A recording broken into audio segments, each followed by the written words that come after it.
let's go straight to the last section, which is about DNP mechanisms. So just a quick reminder about some of the important parameters that we described yesterday on the electron and nuclear spin system.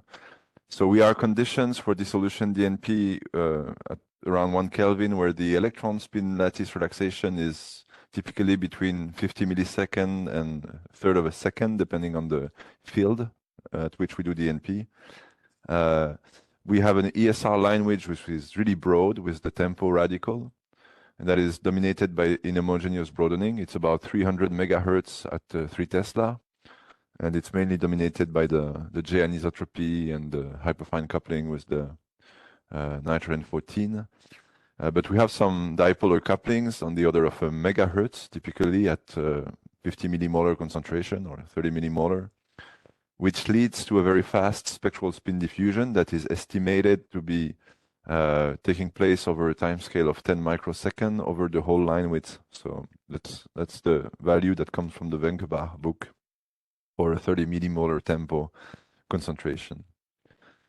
The nuclear spin relaxation T1 is typically tens of minutes in the fastest way, like for super highly concentrated radicals, 2 hours. I mean, in practice, we measure at 1 Kelvin T1 of at least an hour on protons and probably tens of hours on carbon-13. Actually, we don't really measure them because it's really, really long. So nuclear spin relaxation T1 without microwaves happen on a time scale that is much slower than the DNP time scale. So it's not really a limiting factor in our case. We have NMR line widths that are on the tens of kilohertz widths. It's quite broad. It's a static solid. This is mainly due to the chemical shift anisotropy and also to homonuclear and heteronuclear dipolar couplings.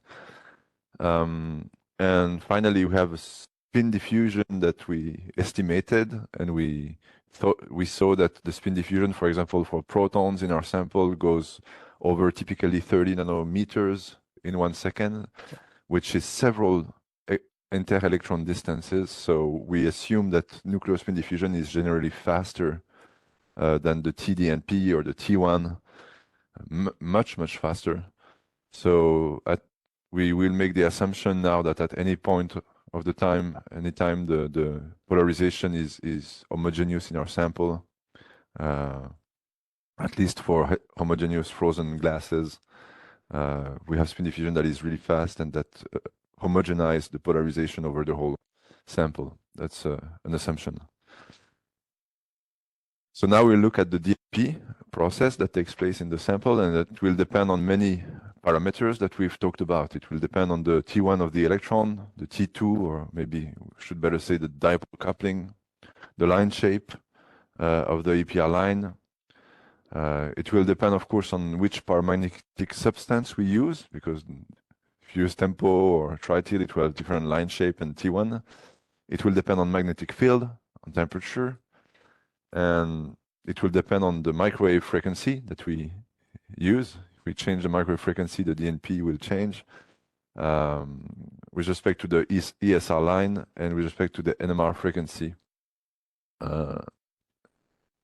Finally, it will depend on the power, on the microwave power, the B1 that we apply to the sample, and maybe many other things that I forgot. So there are many, many parameters that are important DNP mechanism. So here you see a list of different materials that were used for DNP with different radicals. Each of these radicals have different J anisotropy, and which leads to different line widths, D, and therefore different final polarization values. Okay, so these are all studies that were done in about the same condition. I think it's typically between 2.5 Tesla and 3 Tesla and around 1 Kelvin.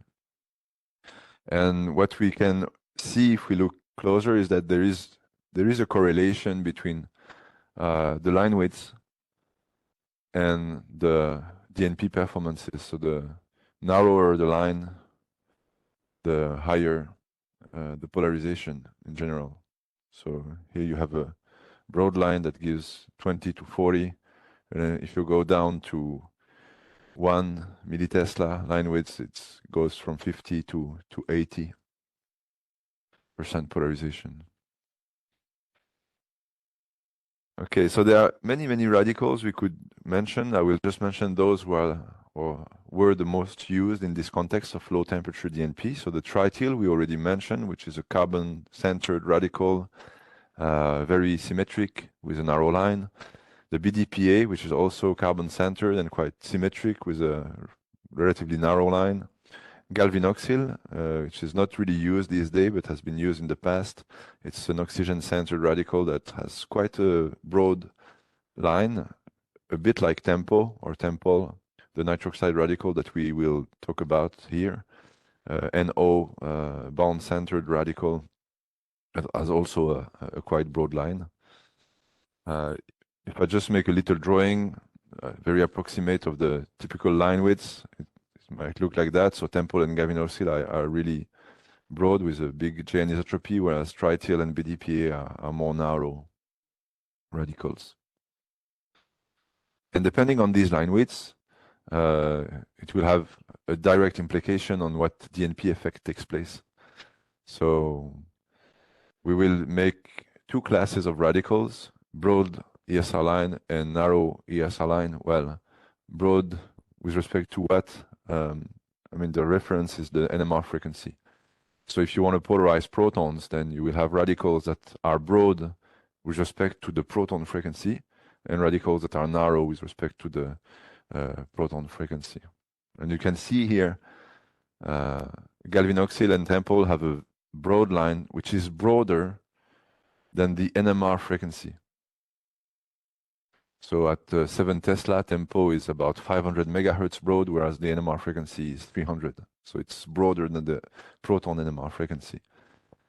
On the other hand, trityl and BDPA are broader than the carbon frequency, but not broader than the NMR frequency. Okay. So they will behave very differently. And in general, the trityl and BDPA will be pretty bad for polarizing protons, because some of the very important DNP effects that are active at low temperature will not work for protons because the line is too narrow.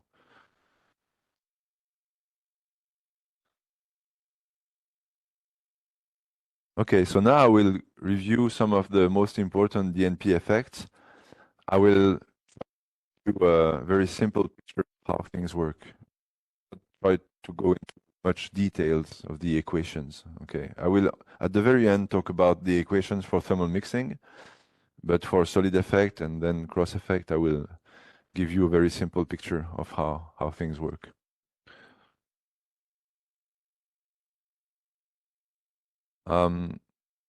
So now for solid effect, you have to consider a system where the electron spins are very dilute. So you don't need to have interactions between the electron spins. You don't need spectral diffusion.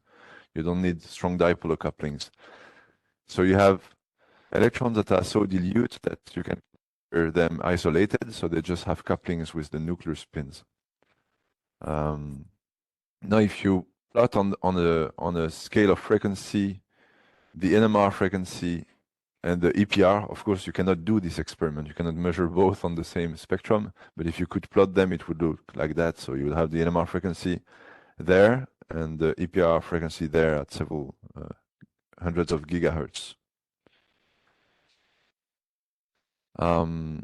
So, I mean, with DNP, we're going to transfer the polarization of this guy, of the electron spin, to the nuclear spin, but we see that there's a huge gap in energy. Hundreds of gigahertz or more. So we will need to bring some energy to the system to bridge this gap. And this will typically be the electron frequency minus the nuclear frequency. So we'll have to bring some quanta of energy through our microwave photon that has the energy that bridges the gap between the electron and the nuclear spin. Okay, so the energy that is missing to transfer the polarization from the electron to the nuclear spin is coming from the microwave radiation, and we will typically radiate at omega electron minus omega nuclear or omega electron plus omega nuclear. Here I took the case of a very narrow EPR line, a line that is narrower than the NMR frequency, because this leads to a very well resolved solid effect. It will be very easy to understand this way.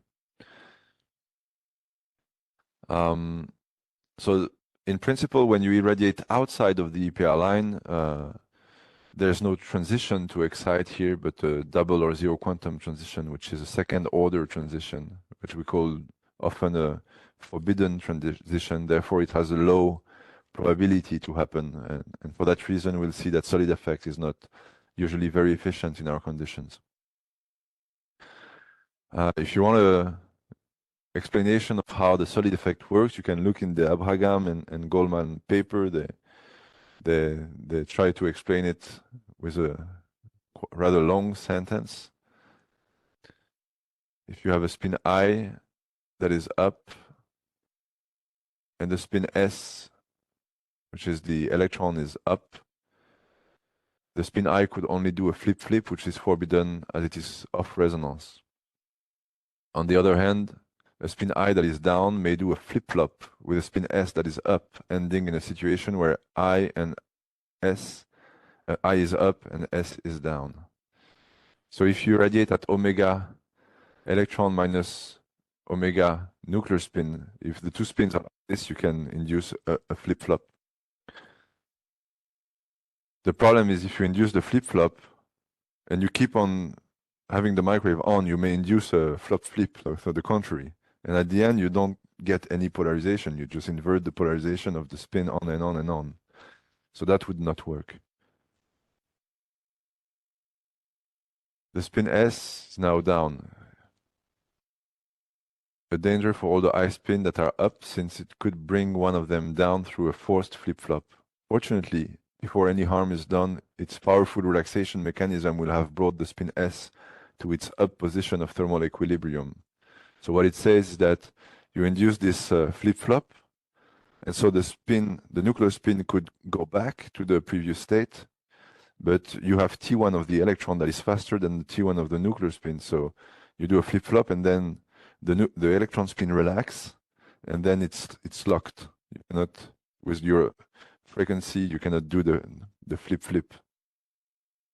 So you need an electron. You need the electron T1 to bring the electron back to thermal equilibrium so that the polarization doesn't go backward. So let's look at that with some little pictures. So we take the tritial radical. It's a narrow line radical, narrower than the proton NMR frequency. And we assume that this tritial radical is coupled to the nuclear spin. For example, one of the proton of the methyl group of the acetate or any other molecule that you want. And we have here some energy levels that describe the four configuration of spin. So either the spins are down, down, down, up, up, down, or up, up. And here I have a huge energy gap because these are the electron spin transitions. And this has a smaller energy gap because it's the nuclear Larmor transition, the NMR transition. And I put all the spins on these states because I assume that the electron is fully polarized.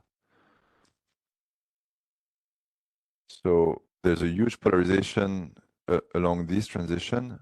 But I also put the same number of spins here and here because I assume that the nuclear spins are not polarized. So my starting point is all the electrons are polarized, all the nuclear spins are not polarized, and therefore all the spin are on these two energy levels.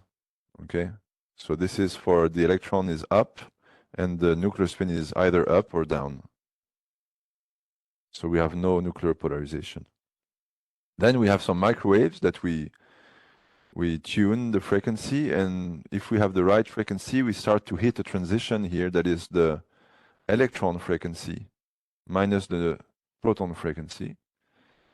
And what happens when you hit this transition is that you start to drive transition of population from one level to the other. So you don't do it in a coherent way like we do in an MR with a 90-degree pulse. You just saturate the transition.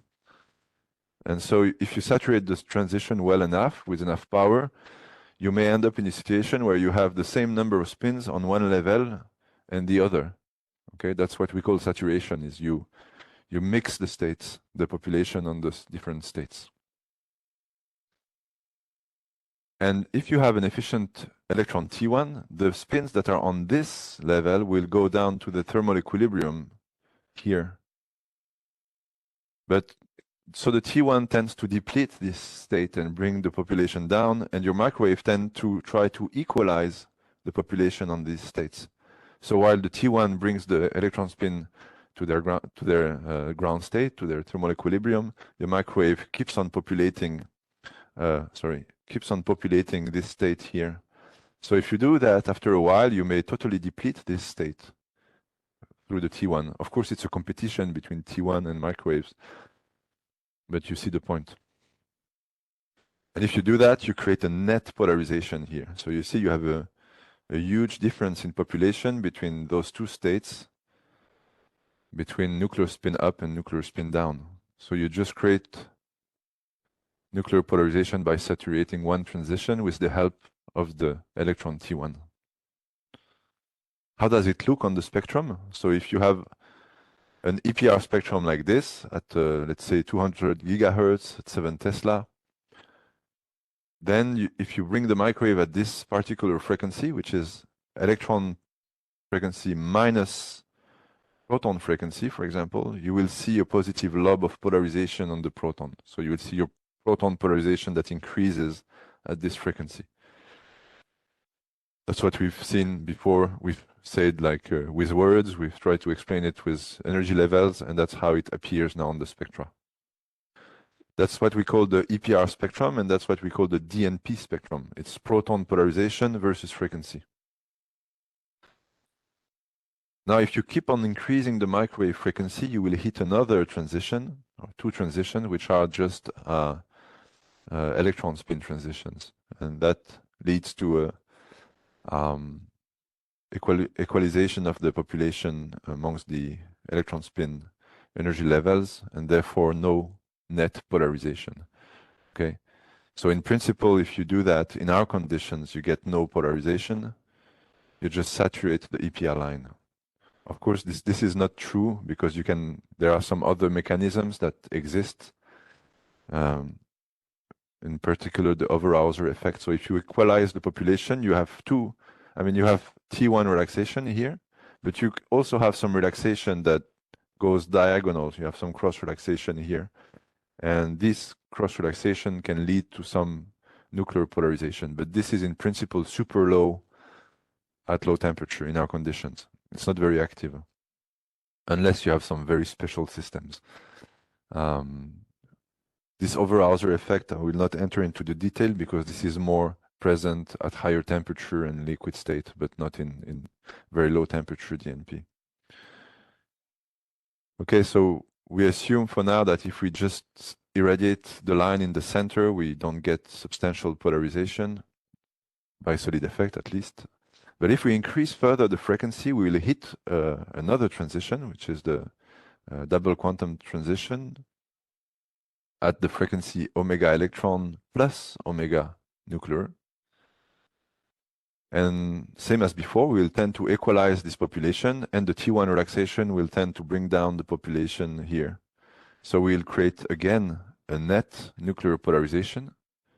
But this time, as you can see, there's more population on the highest energy levels, which is contrary to the Boltzmann equilibrium. So we create a polarization that has an opposite sign.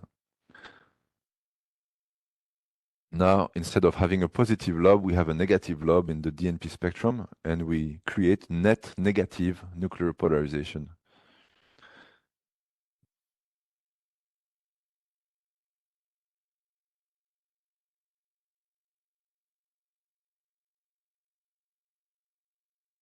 Okay, so in the case of the well-resolved solid effect with narrow lines, you can dig, if you want, in the book of Vaneeckhaute or in many other references from Vega, and you will find equations that describes the probability of transition and the DNP rates and the DNP equilibrium.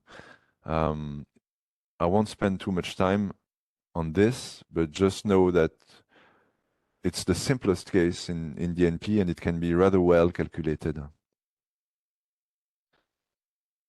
So you can derive some rate equation that says how the electron, the nuclear polarization changes with time, assuming some relaxation constant, saturation factor, and leakage factor. Leakage factor is an important parameters. So it's a parameter that describes the origin of the nuclear T1 through different pathways. So if you are in a system where the nuclear T1 is dominated by the presence of the radical that you use for DNP, okay, then this leakage factor is negligible. But if you have other sources of relaxation, for example, you've polarized with temple, but you have some iron or I don't know, some other radicals that create relaxation, but do not participate in the DNP process, this leads to the increase of this leakage factor, which leads to a decrease in the DNP efficiency.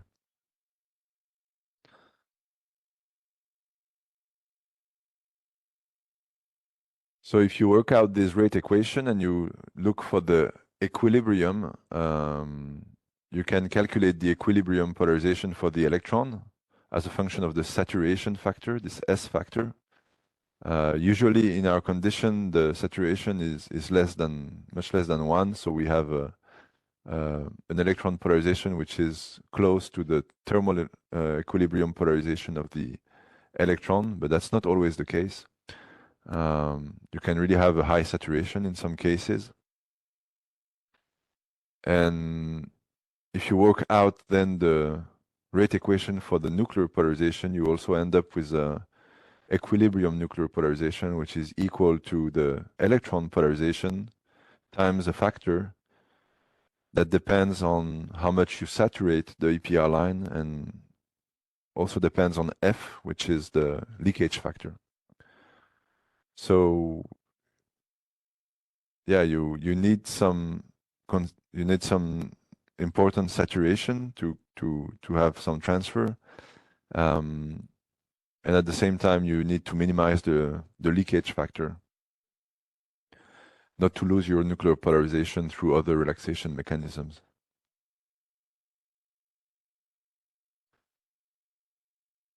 So how to recognize the solid effect if it takes place in the low temperature DNP experiment? As you have seen, it has this very particular feature where you have a positive lobe and the negative lobe that are well resolved. That's the first thing. Then in principle, the maximum polarization that is calculated here is independent of the nuclear spin that you polarize. Okay, so if you have a narrow line, narrower than proton and carbon, for example, you should end up with the same polarization on proton and carbon, according to the formula. But the optimum frequency is different for each nuclear spin. So if you polarize proton or carbon, you have to sit at a different frequency. You cannot polarize both at the same frequency. That's very typical of the solid effect. You can have leakage that hampers the DNP efficiency if you have other paramagnetic sources of relaxation. And usually you need a lot of microwaves to be efficient. So in our condition at 1 Kelvin in the polarizer, we have about 80 milliwatts of microwave, a B1 that is a few kilohertz, which is very low to have an efficient solid effect. So for that reason, the solid effect is not an effect that we see significantly in our polarizer.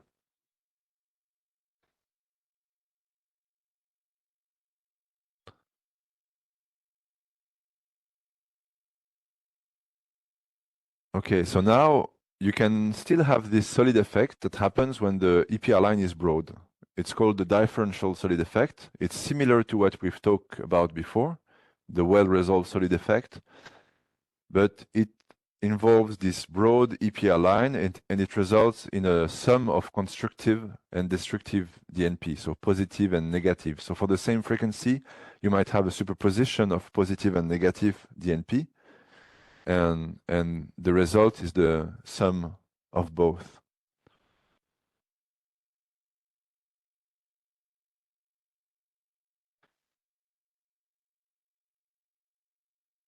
So if we take, for example, temple, if we have temple that are sufficiently low concentrated, so no strong dipolar coupling, not strong spectral diffusion, we should be able to do solid effect with temple. And that, it should look like that. So you have the ESR spectrum, and if you shine the microwave on one side, you will have a positive lobe that is shifted. It's like the EPR line shifted by the NMR frequency. And if you go on the other side, you should have a negative lobe that is like negative and shifted by the NMR frequency. And the result is just the superposition of both. So you have this positive DNP that can happen in the same time as the negative DNP, and they just add up, they subtract, and so you end up with this kind of DNP profile.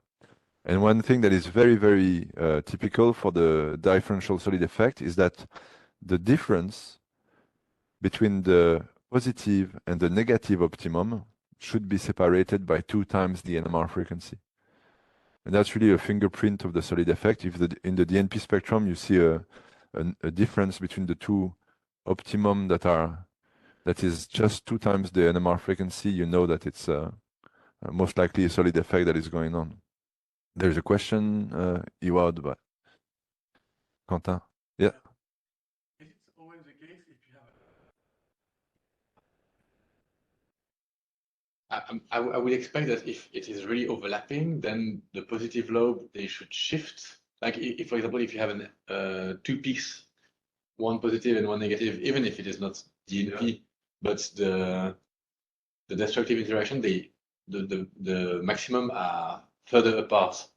Yeah. Do we really conserve this rule of 2 times omega? I don't know. That's a good question. I think we could invent a shape that would lead to a very strange solid effect. Yeah. But even here, I think I would expect this further, but even for temple. Yeah. Here you have to make this plot at the bottom. You made a convolution or just a sum of negative and positive? Here I just draw that by hand.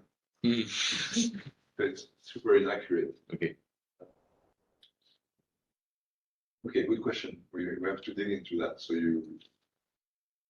I mean, maybe there's a point where the line is so distorted and so broad that this condition doesn't apply anymore. Maybe it's already the case for temporal. So we have to check that. Yeah.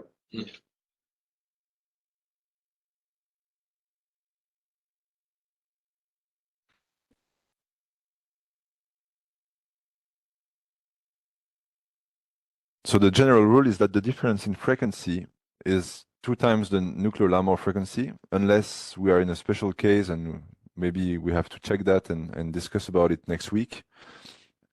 But one thing that is for sure is that this difference in frequency will be different for each nuclear spin that you polarize. And that's again a fingerprint of the solid effect, is that if you polarize carbon or nitrogen or proton, the optima are not at the same place. There's no reason why they should be at the same place. They should rather be at different places. That depends on the nuclear Larmor frequency.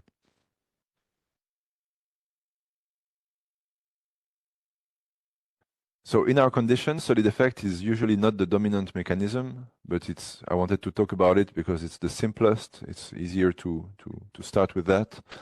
It's a pure electron nuclear spin process. You don't need a collective effect of electron spins. You can have isolated electron spins that have solid effect together with a nuclear spin.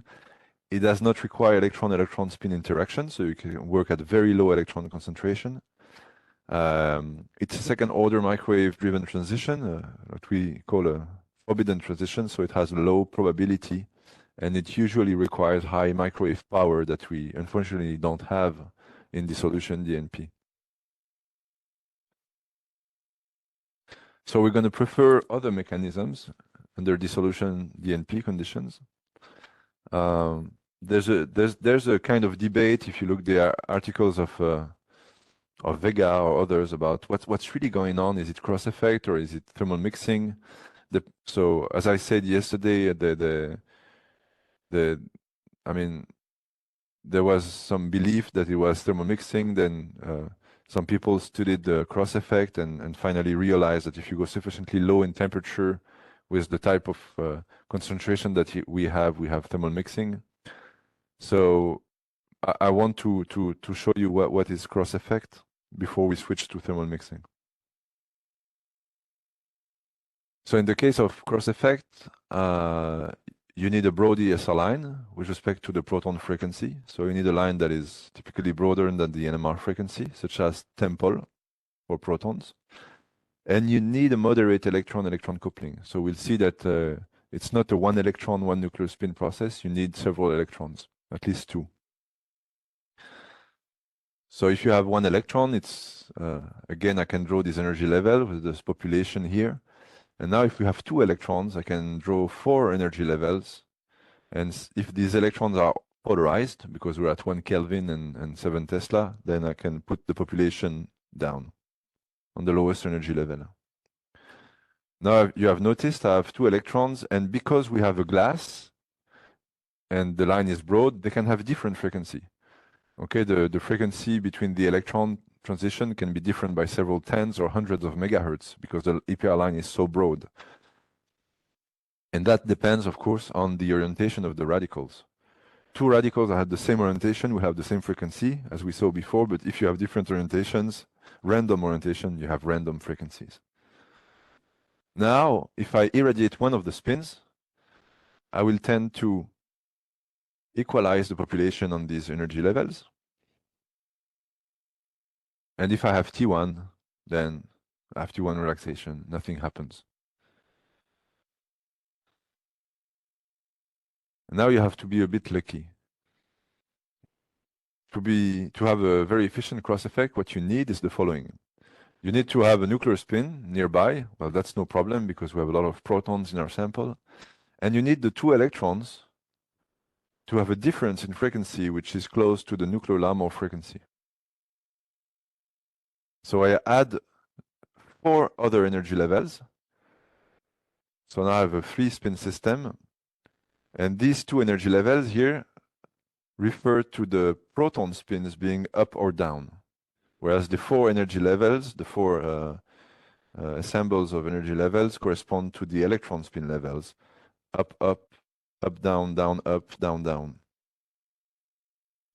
So now I have put all the population here on the electron spins up, up levels, but I've distributed the population on the 2 sub-levels because I have no nuclear Larmor, nuclear polarization. So there are as many nuclear spin up as nuclear spin down. So this is my starting point. I have no nuclear polarization, but I have a full electron polarization. And now I do the same experiment. I shine microwave at the spin 1 transition. I tend to equalize the populations between the energy levels here. And now the electrons, they have the choice. Either they go back to thermal equilibrium with T1, or they do a 3-spin flip, and they go to this level here, which has the same energy. So they have the choice between relaxation, so they have to exchange some energy with the lattice, or they can just exchange between them the energy, have no loss of energy, it's an energy conservative process, and jump to another level. And that's the magic condition for cross effect. So if the difference in frequency here is close to the nuclear Larmor frequency, then the electron and nuclear spin can do a 3-spin flip and jump to the other energy level.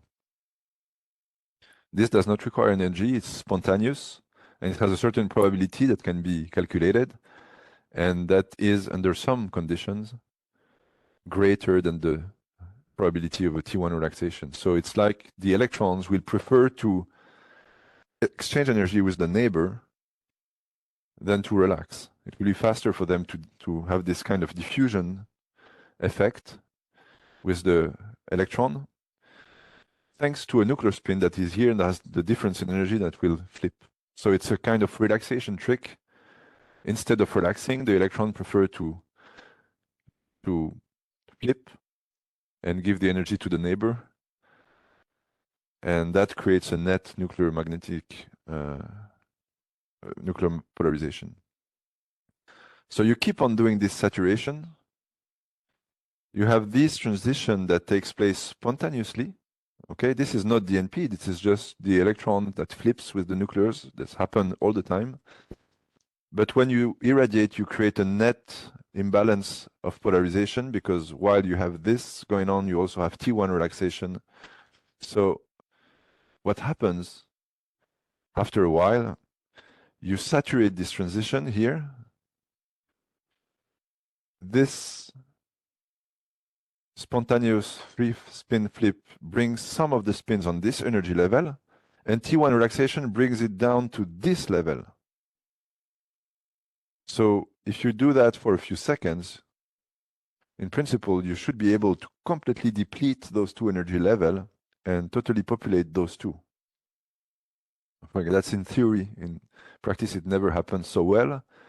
But if you have a perfect solid cross effect with two electron spins that has an exact difference in frequency equal to the nuclear frequency, and you have a probability that is sufficiently high, you should end up with a full nuclear polarization, while you have totally destroyed your electron polarization.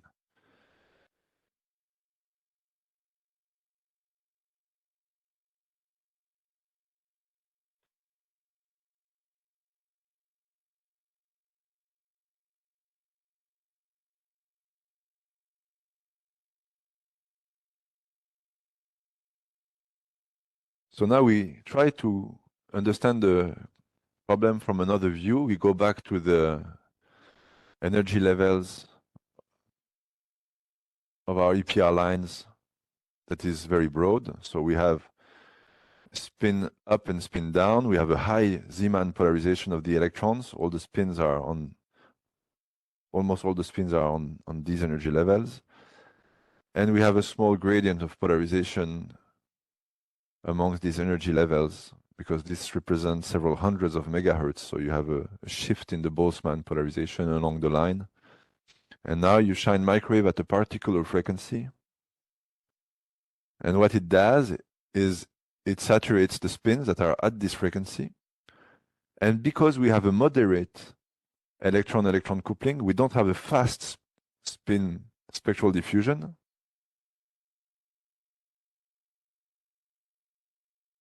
In the first approximation, we just start by saying that just the spin packets that are under the microwave are affected.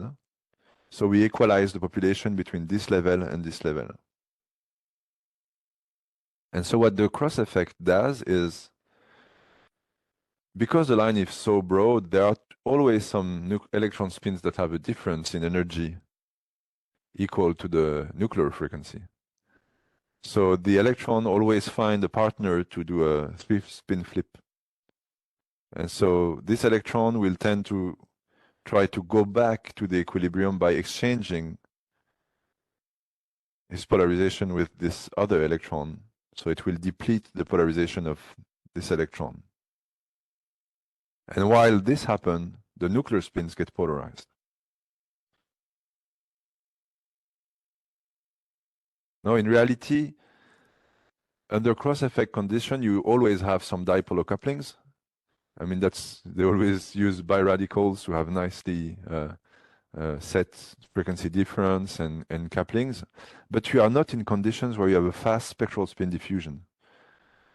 Okay, usually the cross effect works at 5 millimolar, 10 millimolar, with a T1 of at 100 Kelvin of 100 microseconds. So you're not in a regime where you have a full spectral diffusion, but you have some spectral diffusion. So the hole that you dig is not very narrow.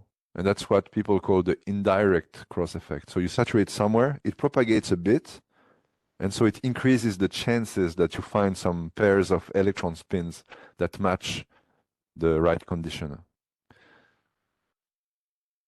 So you dig a hole that is a bit broader so that you have many, many pairs of electrons that can participate in the flip-flops and the transfer of polarization to the nuclear spins. That's, I think that came up from the group of Shimon Vega, this indirect cross effect. Yeah, you have the reference here.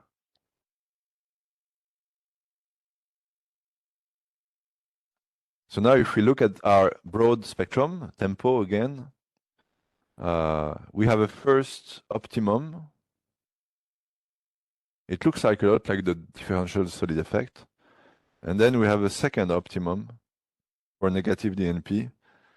And the difference should be around not 2 times the Larmor frequency, but 1 time.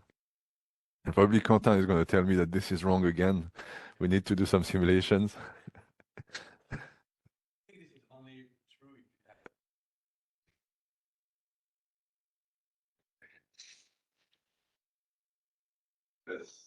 That's not very true.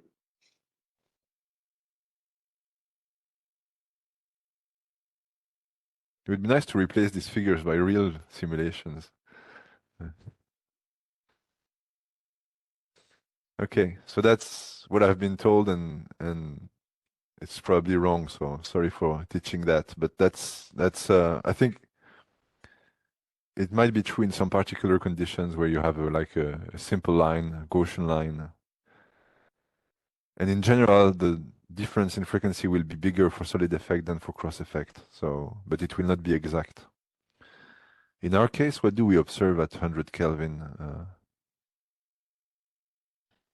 Yeah, we observe 2 times omega, no? It's quite precise. But it's, yeah, but it's quite precise.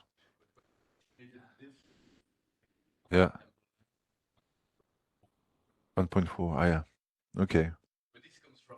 Yeah.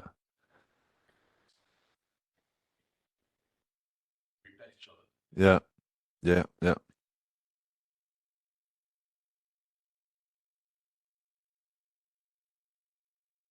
Okay, and so these optima are different for different nuclear spins, again, like the solid effect. So it looks a lot like a solid effect, DNP spectrum, but it has different optima. They are closer to each other. And again, they are different for each spins. So the cross effect is an electron-electron nuclear spin process. It involves at least 3 spins. It requires a moderate electron-electron interaction. You don't want to have fast spectral diffusion like we have at 1 Kelvin compared to T1 of the electron. But you need some coupling between the electrons, otherwise you don't have flip-flop. And what is really nice is that it involves only an allowed electron spin saturation. So the microwave that you apply, it's not a forbidden transition like the solid effect, it's just electron saturation. And this has high probability, so it's very efficient. And the polarization transfer doesn't happen when you shine the microwave. Okay, so you read a lot that the DNP is driven by the microwave for cross effect. This is not true. So with the microwave, you just saturate a spin, and then the transfer of polarization happens even when the microwaves are switched on. It just involves some electron-electron nuclear spin flip-flops. So this cross effect is active even when there's no microwave. You always have this flip-flop going on. The difference when you apply the microwave is that you saturate one of the spins, so you create a difference in polarization between the spins, which is then transferred to the nuclear spin. So what you act on is really the shape of the EPR line, and then the transfer of polarization happens all the time. So you can hear people talking about this gradient of polarization. When you saturate the EPR line, you create a gradient of polarization along the line, which is then transferred to the nuclear spins. But it's not the microwaves that polarize. The microwave just saturate the EPR line, and then the polarization is just going on its own, whether or not you saturate. Just the level of polarization will depend on the level of saturation that you apply.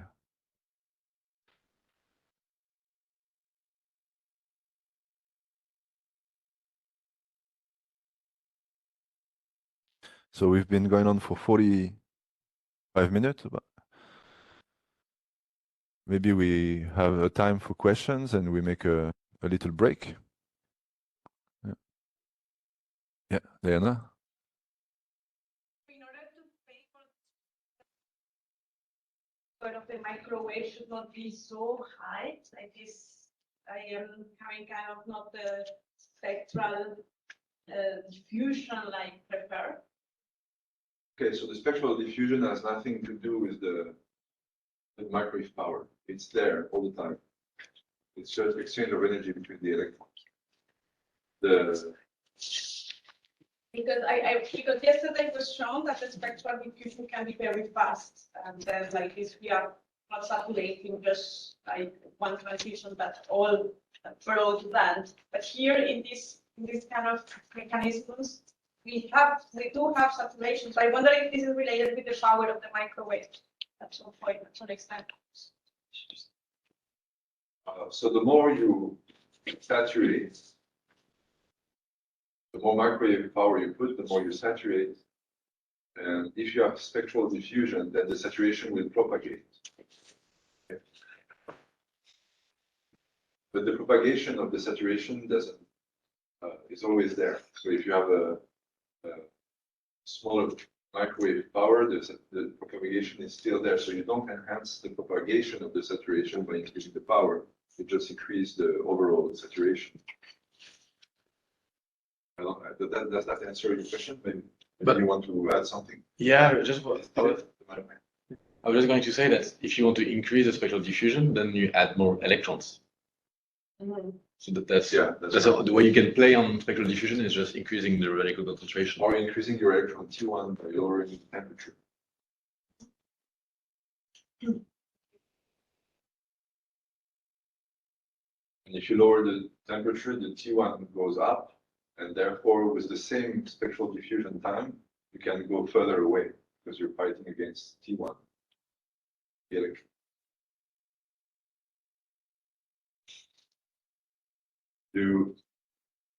Ed, you had a question? Yes, Ewoud? Is there a reason why you never implemented the name of the states in the slides, just for making it easier? Or Yeah, that's a good suggestion. Yeah. because I think, as Quentin mentioned a few months ago, the double quantum transition in this EPR space, it's the one that is closest together. Zero quantum is the, Yeah. Switch to the round because it's so normal. Yeah, that's because of the sign of the spin of the electron. It's always confusing. So yeah. Since I always make a mistake, I prefer not to put it. Yes. In fact, it's worth noting that when you say difference in Larmor frequency or sum, you are talking about difference in sum of the absolute values. Yeah, yeah, absolutely. And it's always implicit. Yes, yeah. The rate of this population exchange between these states, how is it? Just purely the rate of the process, is it much different between the cause effect and the solid effect? I mean, in terms of what Just the solid effect. So the solid effect, when you have the levels which are the mixing of this, what is the rate or how fast? I mean, for the solid effect, you just induce the transition with the microwave. And then if the microwave is active, Yeah, and the populations can exchange, how fast is it? Is it the well, we can have a look at the book and the equations for the rate. I don't have it here. It's not simple. It depends on the microwave power. Because you really drive the transition with the microwave. So you need a lot of power to drive this exchange of polarization between the electron and the neutron. So in terms of solid effect. Whereas for cross effect, it happens all the time. You always have exchange. And what you do is you saturate the EPR line, so you create a different polarization between electrons, and this is what is transferred spontaneously. So it requires much less energy. But is the rate also the real rate of just this pure exchange in the solid effect? Is it also dependent on, or is it just the eventual polarization which is higher in the solid effect? Or just the rate between between states that is exchanging the population? Is this dependent on microwave? The solid effect is dependent on the microwave power. That's the only thing that drives the exchange. Whereas in the cross effect, it's But is it driving the exchange, or is it creating the fact that it can do the exchange? the microwaves. Yeah. No, it's bringing the energy. Yeah. To make the exchange possible, the flip-flop possible. Otherwise, the probability is super low. I mean, it can be high in some conditions, but in principle, it's very low because it's not energy conservative, and it's something that brings the energy. Ewoud, is it just on the audience microphone? No, this is the audience. Yeah, okay, 'cause it's a bit quiet apparently. To hear. So we have to talk louder. Is it okay like that? If I talk loud like this?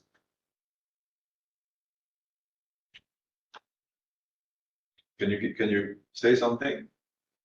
So we know if it's good on your side? Yes, apparently. Yeah. Do you have questions online?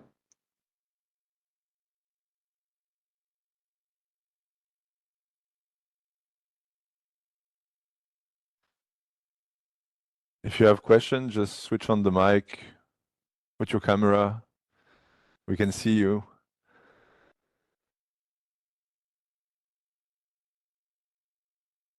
Okay. Very silent. Someone switch on the camera.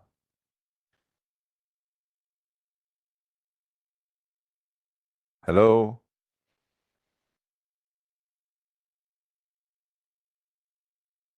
We miss you. We only see gray boxes. It's one question to make me happy.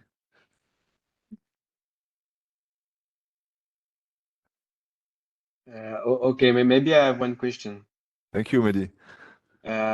If I'm in front of my spectrum, how can I be sure that it's cross effect and not solid effect that appears? Well, that's super hard to know. The way people try to discern between the two is by doing the simulation of the DNP spectrum.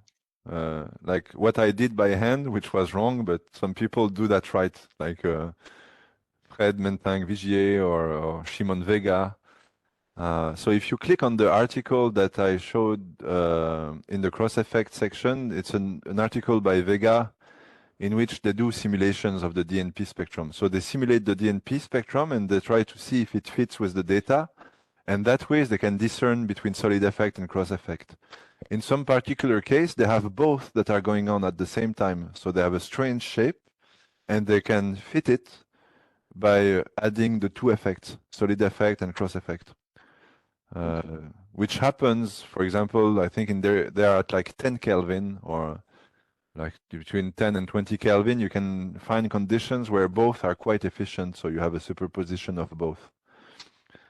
Yeah, and I think that's how they do it. Okay. Yeah, Quentin? If you read the paper by Vega, by Sangihan, Asif Ekbar, they all advocate that if you really want to know which DNP mechanism you have to use extra experiments with pulse EPR. And then they make very nice proofs of what mechanism is active. The problem is that no one is able to do that at 7 Tesla and 1 Kelvin. So they will tell you have to measure it, but no one can do it in our conditions so far. And that's what you're going to do. That's what I next year wish to do. That's the plan. Yeah. So to look at the shape of the EPR line under microwave saturation, and that should give a very clear indication of the DNP process. a bit like what I've shown for thermal mixing with was the paper by Atsakin and so Vaneeckhaute showing this strange like absorptive shape of the EPR line, the microwave saturation. So we need to do that, be able to do that again.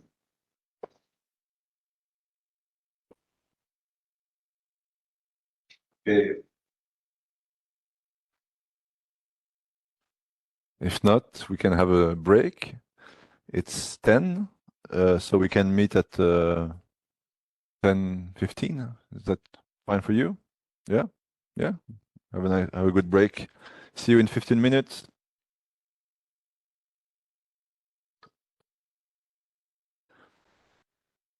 Okay, so now we're going to talk about thermal mixing, which is the most heavy and complicated part, but which is also the most relevant one, because that's what we believe we have as an effect in our condition. So,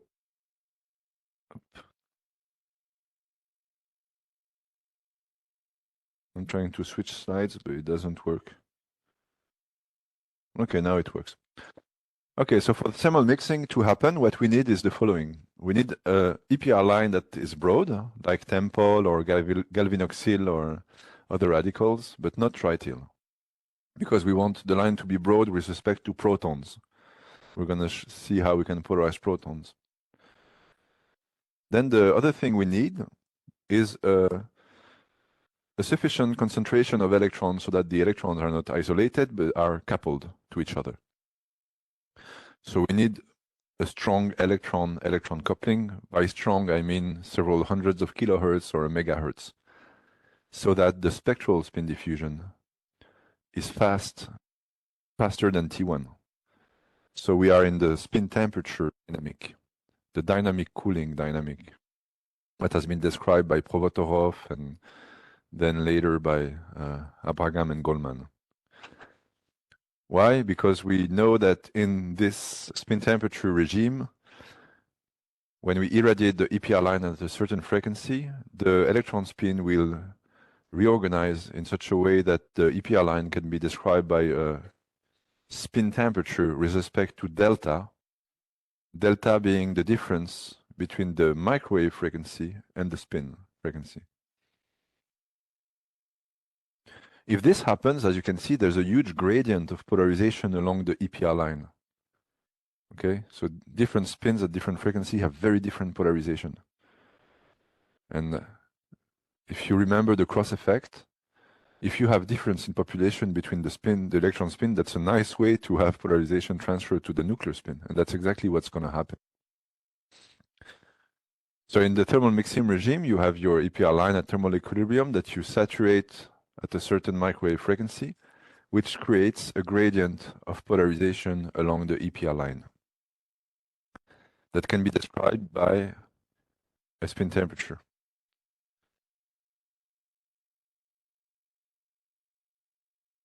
And if you manage to create this gradient of polarization along the EPR line, you can then imagine that there are many, many possibilities of pairs of electron spin having as a difference in frequency, nuclear frequency.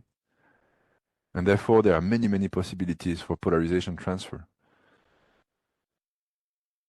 which involve the whole line. So every electron spins will find a pair that has a difference in frequency equal to the nuclear Larmor frequency. And because the gradient of polarization is all along the line, described by a single temperature, there's always polarization there to be transferred.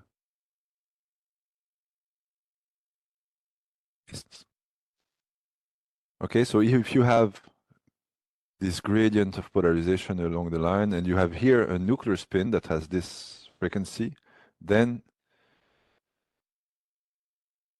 you will have exchange of populations, so 3 spin flips that can happen, that will lead to the equalization of the spin temperature of the proton spins with this temperature here that is in contact. So if you cool down the EPR line by saturating with microwave, you create this temperature that is lower than the lattice temperature, it will lead to a cool down of the nuclear spins. In other words, an increase in polarization of the nuclear spins.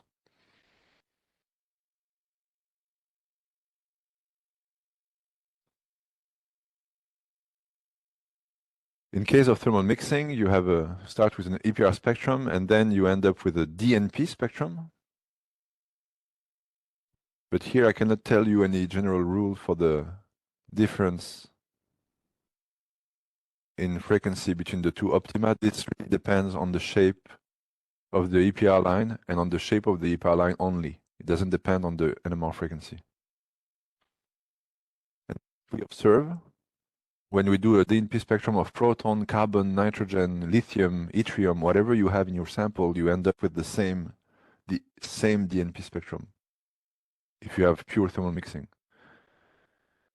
You may not have the same enhancement, but you end up with the same shape. And that's very, very characteristic of the thermal mixing. If you have the same shape, then no way this can be solid effect or cross effect, or you're very unlucky. It's most likely thermal mixing.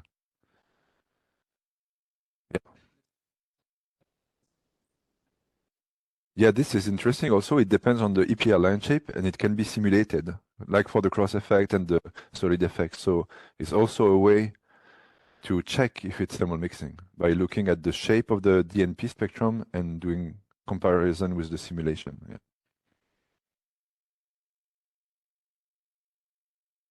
So thermal mixing is an electron-electron nuclear spin process. Actually, it's exactly like the cross effect.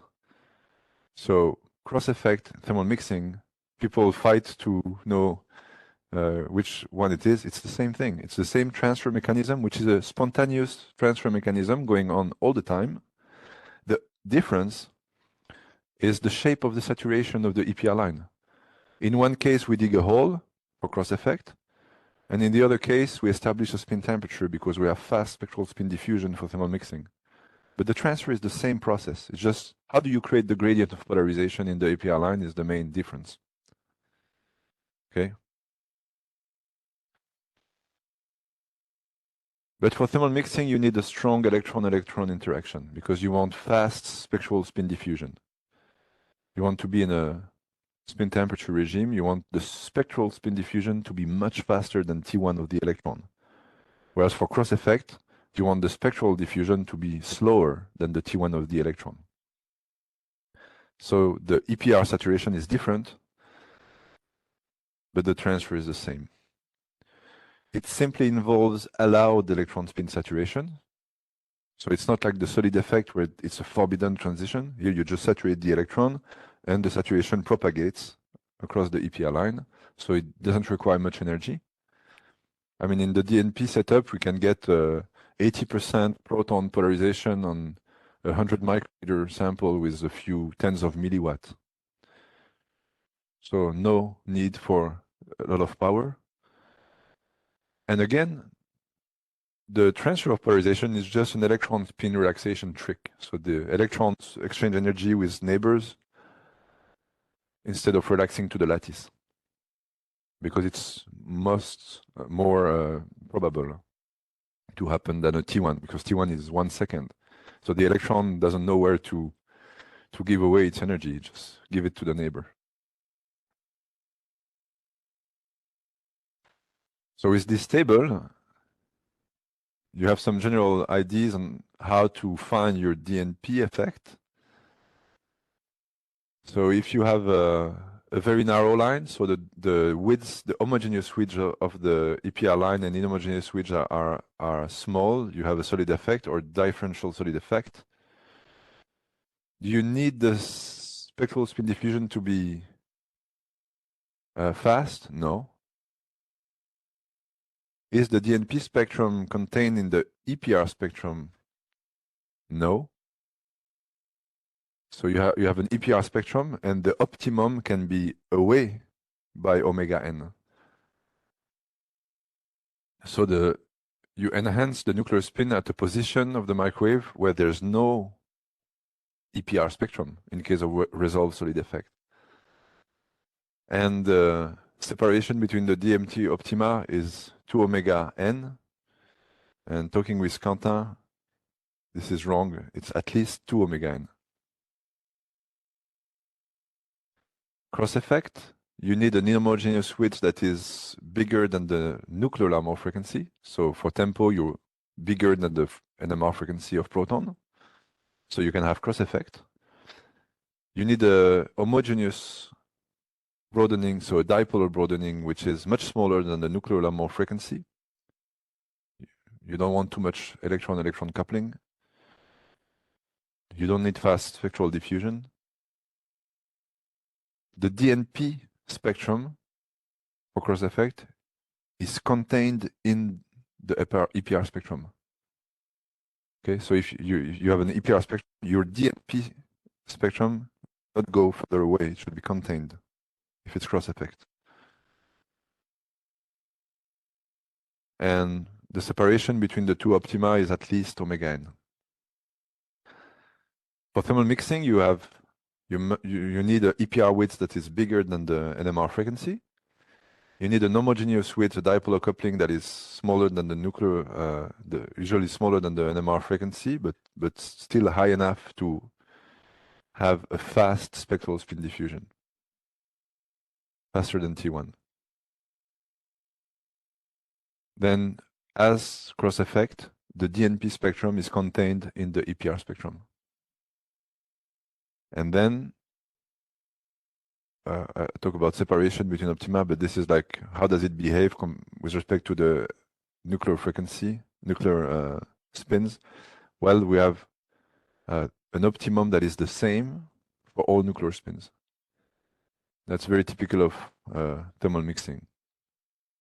So it doesn't depend on omega n. It depends mainly on the EPR line shape, and it's the same for all the nuclear spins. And what's nice about cross effect and thermal mixing is that it's a perturbation of the electron spin system. It's just a saturation. And then the transfer of polarization happens spontaneously as a kind of relaxation trick. So it doesn't require much energy compared to solid effect.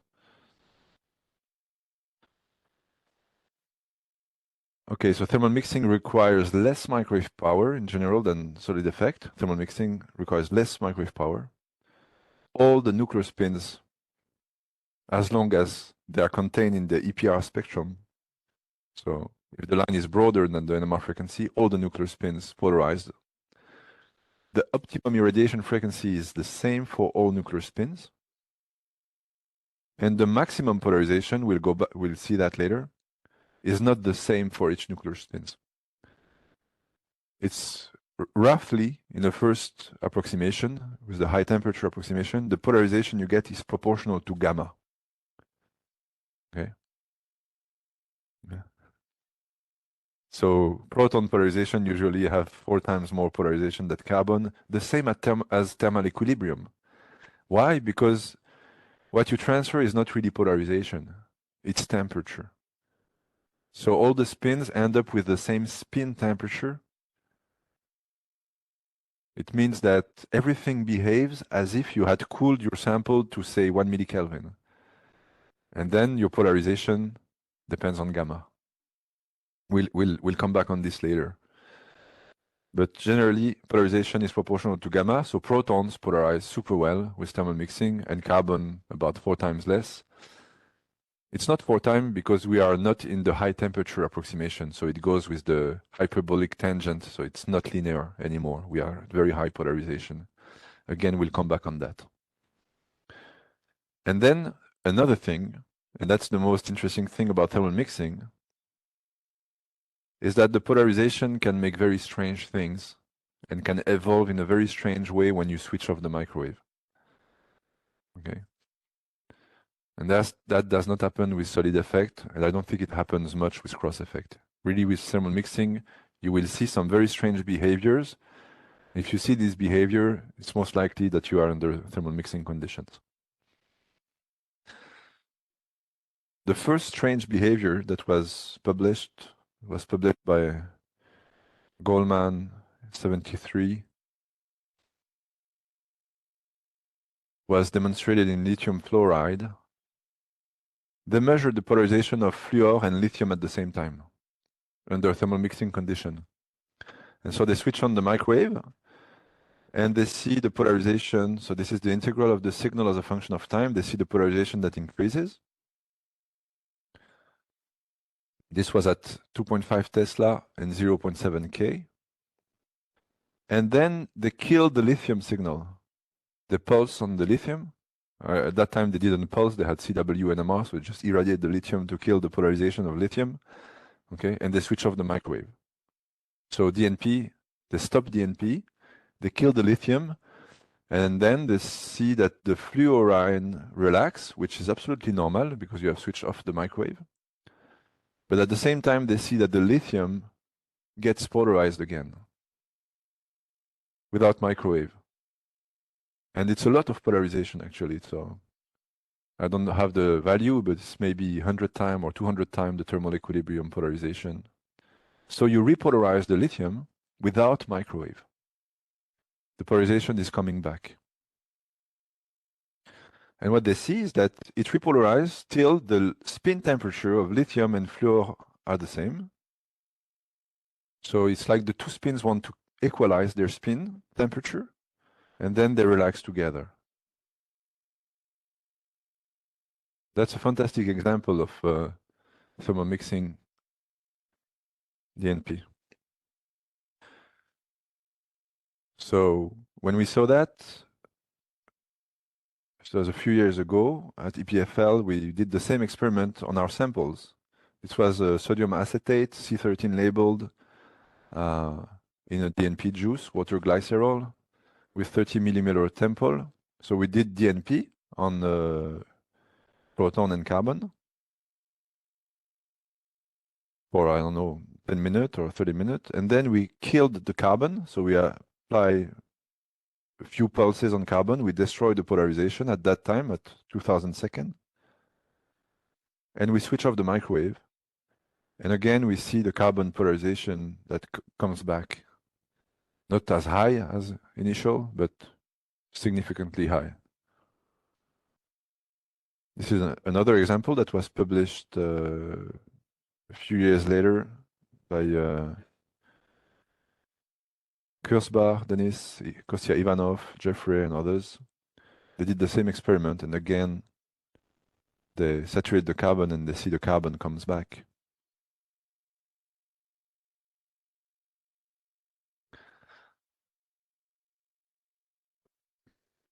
Why do they see different spin? They should precisely see the same.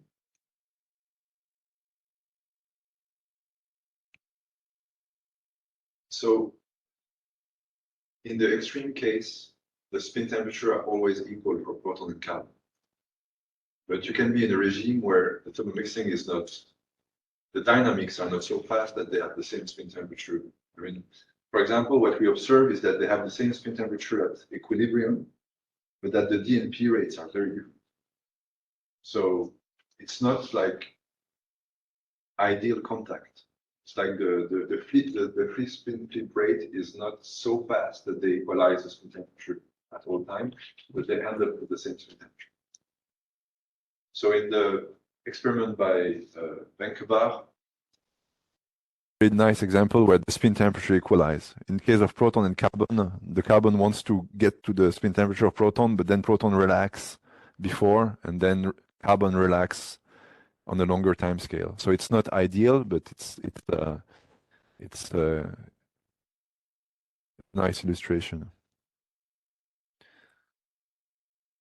I also The plot is a bit strange here. It's one over the temperature, so it's the inverse spin temperature. Yeah. Yeah, sorry for interrupting. Sorry? Sorry for interrupting. Can No, I please ask a go ahead. question as well, which is, why is this, maybe I'm misunderstanding, but why is this specific for thermal mixing? Shouldn't this kind of polarization transfer also happen if we have one of the other effects? Why it doesn't happen? Why is this specific for thermal mixing? Why doesn't this type of polarization transfer also happen for cross-effect or side effect? So I'll try to explain now why this happens. And maybe this will give you more insight. Okay. So yeah, I think it's better that we wait a few slides and I think you will have the answer. Okay, It won't happen for solid effect, but it can happen to some extent for cross effect on a very, very lower scale. But there can be similar effect when you have cross effect. It will not be as strong and sustained over a long period, but it can also be there. But it's mainly there for thermal mixing. Let's see why. I just have a quick question also. Yes? I don't really get the point of what is the spin temperature. Okay. So again, I need to ask you to wait a bit because then I will show all the equations and I will explain this. Okay. So yeah, now I just wanted to give you the whole picture overview. So I left aside a lot of details and I will come back on it. So please be patient. I will try to explain it. As a question. Yeah. Could you make a comparison or of cross polarization and thermal mixing? And obviously difference in nuclear species, but is there sort of something in common there? Did anyone understand? Sorry, I think you have to increase your microphone volume or speak louder. Yeah, sorry. Could you compare cross polarization to thermal mixing? You want to compare cross polarization with thermal mixing? Yeah, I mean, there are differences, obviously, but is there not something in common there as well with regards to the spin polarization transfer? Sorry, can you repeat the last part of the question, please? Is there not something in common regarding the proximities of nuclear species to each other when it comes to the spin polarization transfer? Did you get the question? Both polarization transfers, so can you compare them? What are you doing something? Wow. To compare, you mean cross polarization between nuclear spin, CP, and thermal mixing?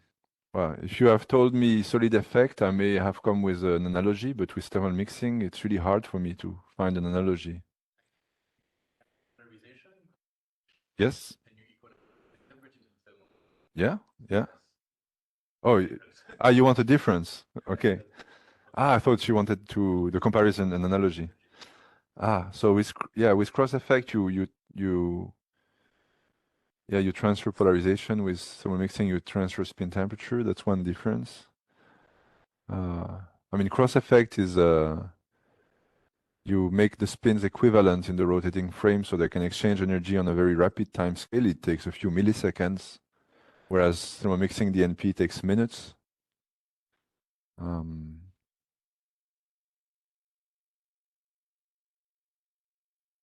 Cross effect is a kind of coherent process. Cross polarization, whereas thermal mixing is just a relaxation, just saturation. Yeah, I can think of more different mechanisms. Did you see any analogy?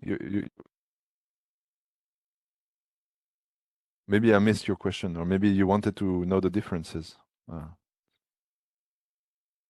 Does it answer your question? Comment like in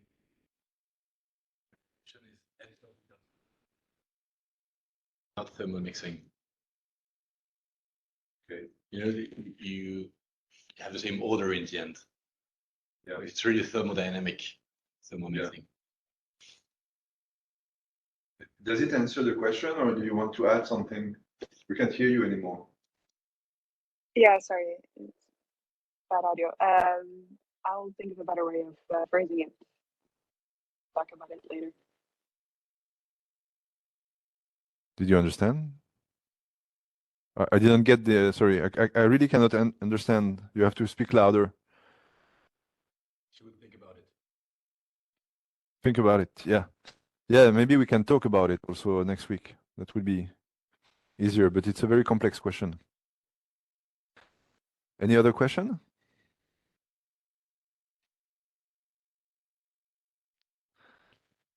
Okay, so let's move on. So yeah, I introduced the thermal mixing in a way that is really hard to understand because I did not introduce the main concept. So what we're going to talk about is now spin temperature. What is spin temperature? How can this temperature be attributed to a system, a spin system, or what we call a reservoir in thermodynamic? What is the cooling process that brings this spin temperature down? And what is thermal contact? Well, there's a term that is widely used in the community.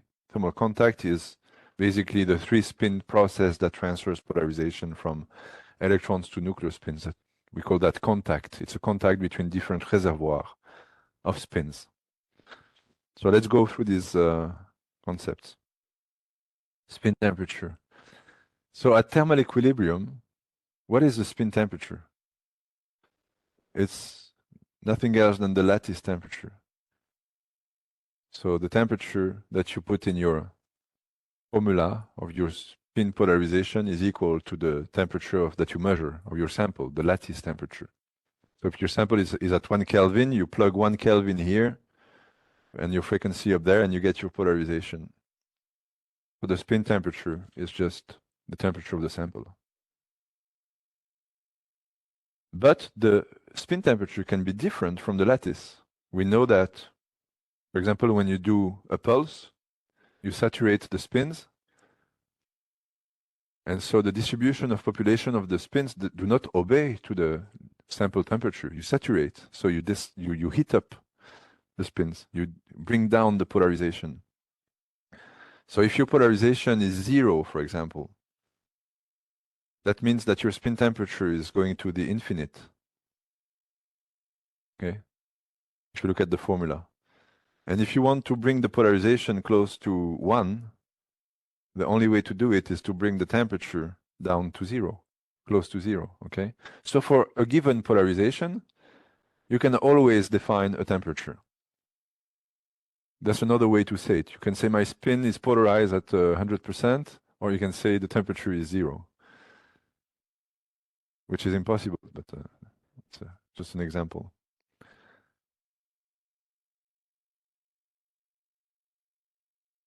Now, if you want to bring your system at a temperature that is different from the lattice, you have to do it by a process that is faster than T1. You have to fight against Boltzmann. When you apply a pulse, it's super fast, microseconds, one way to do it. Or you do DNP, but DNP has to be sufficiently efficient that it brings the spin out of their thermal equilibrium state and temperature. The nice thing about spin temperature is that it can be positive, but also negative. If your polarization is negative, we say that the spin temperature is negative. It can tend to 0, but it cannot be exactly 0. It can tend to infinity, but it cannot be exactly equal to infinity. So having a polarization equal to 1 is theoretically impossible. It would require an infinite amount of energy to do that. But you can have a polarization of 99.999%. We know how to do that by bringing the temperature down to 1 Kelvin for the electrons. So this is an illustration of one of the effects that I talked about, that we measured at EPFL some time ago during my PhD. It was a sodium acetate 3 molar in deuterated water ethanol mixture with 2 10⁻⁹ spins per milliliter. That's 33 millimolar tempo. And here we plotted the steady state equilibrium polarization of carbon and protons after a long time. So that's the equilibrium DNP as a function of microwave frequency. So you see there's a positive lobe, a negative lobe. And already we see that the optimum seems to be about the same for proton and carbon. Okay, so this was really at the beginning of the project. And we thought, well, this doesn't seem like solid effect or cross effect. And then we plotted the spin temperature.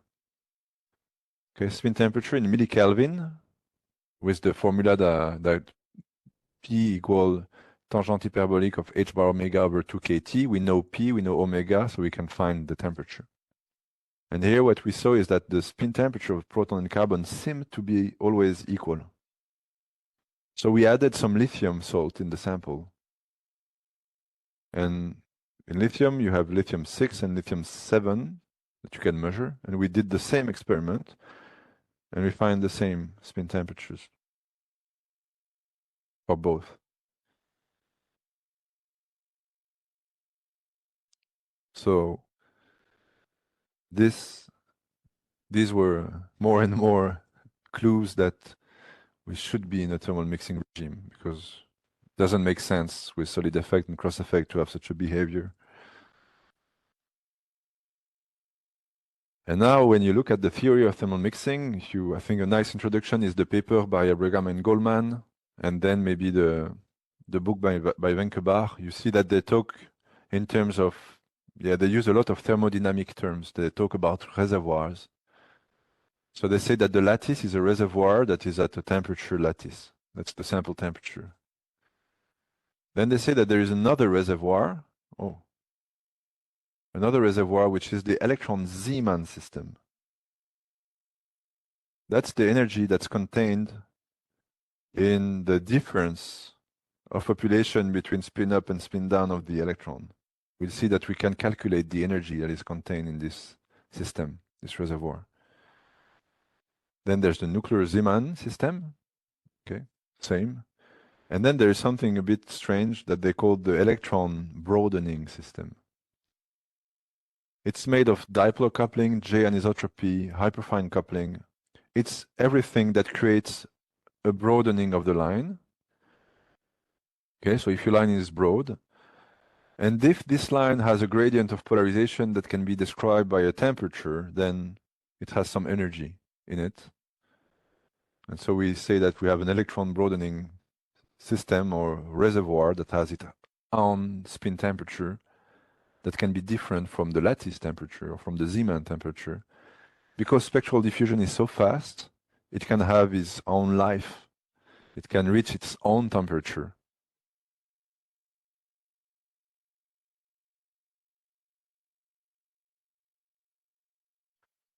So if you look at the energy levels, you have difference in population between spin up and down for the electron, but you can also have difference in population between the different energy levels with different slope, therefore different temperatures. And for each of these reservoirs, we say that we have a temperature, for example, TL for the lattice. And this is for the formula, just to make the formula simple, we define beta, which is the inverse spin temperature, h bar over kT. It's just for convenience, we define beta, the inverse spin temperature. And for the electron Zeeman, there's another temperature, TEZ, and we define alpha as the inverse spin temperature of the electron Zeeman reservoir. And then there's a temperature beta, which is the temperature of the non-Zeeman system, the broadening system. This gives rise to the red lines, the red gradients in polarization. And because spectral diffusion is so fast, each of these reservoirs can have their own spin temperature. So you can have a Zeeman spin temperature, which depends on the polarization of the electron. So this depends on how much you saturate the electron. But then the broadening system can have its own temperature. We don't know what it is. We just make the assumption that because the spins can diffuse really fast, they can reorganize as they want and get their own spin temperature.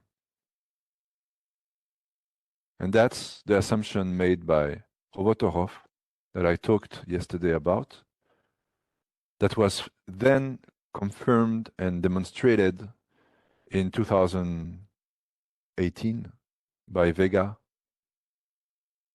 through quantum mechanical simulation and by Alberto Rosso through statistical simulation. Okay, so we make the assumption now that we have a spin temperature.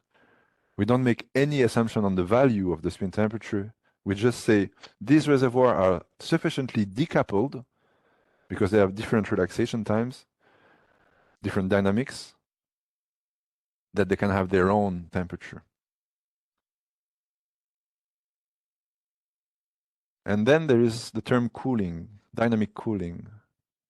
So the whole game here will be to cool down the broadening system, the non-Zeeman system. Therefore, to bring the temperature of this broadening system, the red line, as steep as possible. We want to bring the temperature down so that it creates a huge gradient of polarization across the line. Of course, we need a spectral diffusion time very short so that this temperature can establish. And then the microwave radiation will induce called the rearrangement, I don't know if that word exists, a redistribution of the population amongst the energy level. And there will be a spin temperature associated with the Zeeman system and with the broadening system. And the general rule is that if you saturate the electron, if you heat up the electron, okay, you will cool down the broadening system. It works like a fridge. So you saturate the electrons, and this leads to a cool down of the broadening system. So you depolarize the electron, you saturate the electrons, Zeeman, and the broadening system gets polarized.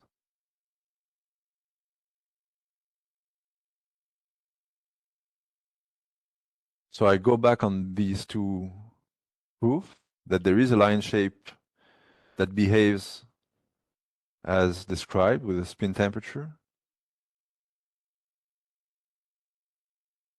So that you saturate the electron. If you make the integral here, for example, it's 0. The Zeeman polarization has gone down close to 0. You have saturated the spins. But there are some parts of the spectra that are polarized positive and some parts that are polarized negative. So there is a huge gradient of polarization along the spectrum. But the overall Zeeman polarization, the difference between spin up and spin down, if you integrate the whole line, is 0.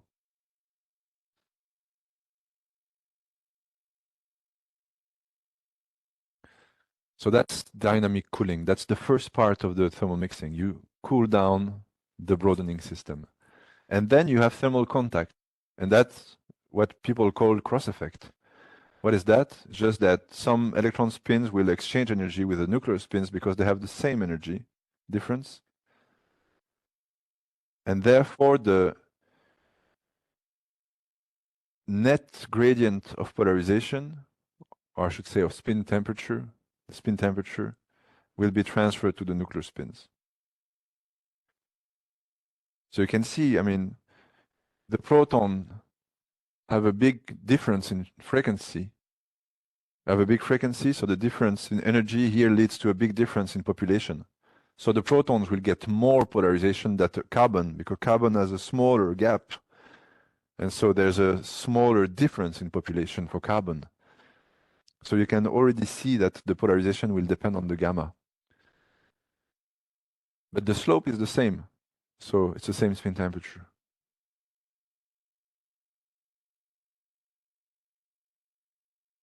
And so if this thermal contact is faster than T1, which is the case for us because our T1s are hours and thermal contact is minutes, well, you end up with the same temperature.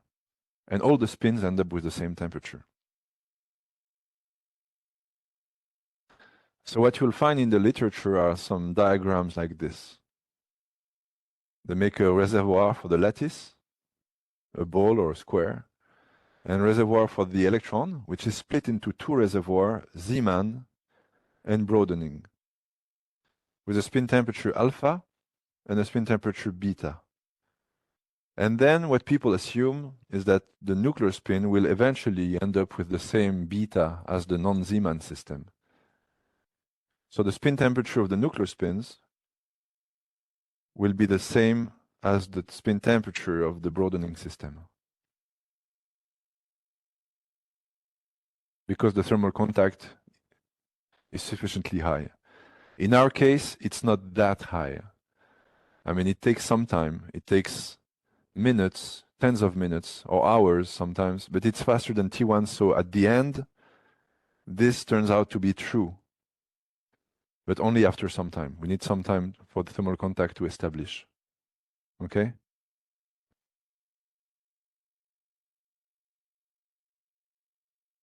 So when does it occur, thermal mixing? Again, when you have a large EPR line, when you have fast diffusion, so you need a lot of electrons.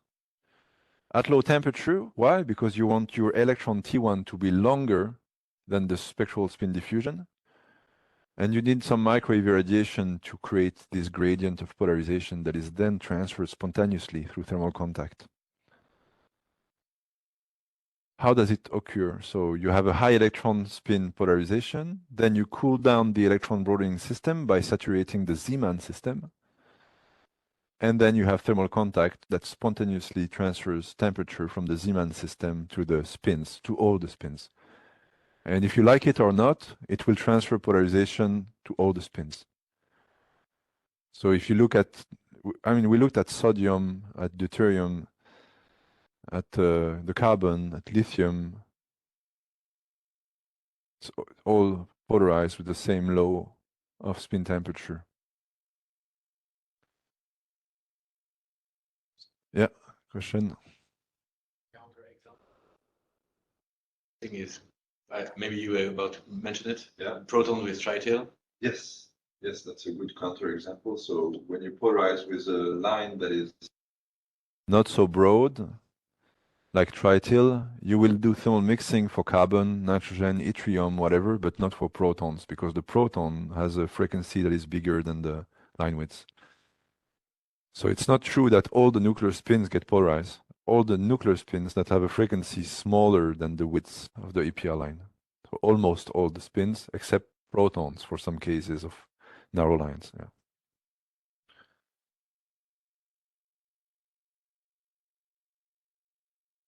Okay, so that was a kind of introduction of thermal mixing. It was 40 minutes. What time is it? Yeah, 11. So next step is a big piece. So I suggest we'll make a little break. So what we will do after the break is we will now develop the set of equations for thermal mixing. Okay, it's based on the work of Provotorov and also Borghini. Borghini was a researcher in CERN who extended the Provotorov theory to high polarization, to very low temperature, but with some approximations. It's based also on what is published by Goldman, and finally it's based on a paper that we published some time ago that's about a generalization of the Provotorov equation for low temperature, so for very high polarization, without any approximation in terms of saturation. So it's really a nice generalization of the Provotorov theory for even for weak microfield, so for intermediate saturation. So what I'm going to show is that develop the set of equations that account for thermal mixing without any approximation of high temperature, because we are at low temperature and we have high polarization. We need to do that. And then we're going to show how with this equation we can do numerical simulation to predict the shape of the EPR line, at least to get something qualitative. And then we'll see with the equation that all the parameters we talked about, the temperature, the field, the width of the EPR line, the frequency, etc., the T1, they are in these equations, and we can play with the parameters to see how the thermal mixing DNP behaves if we change the parameters. So we won't be able to be really quantitative, though the fits are pretty good, but we will see what is the effect of each parameter. So we have some ideas on how to improve the DNP. That's already something. Okay.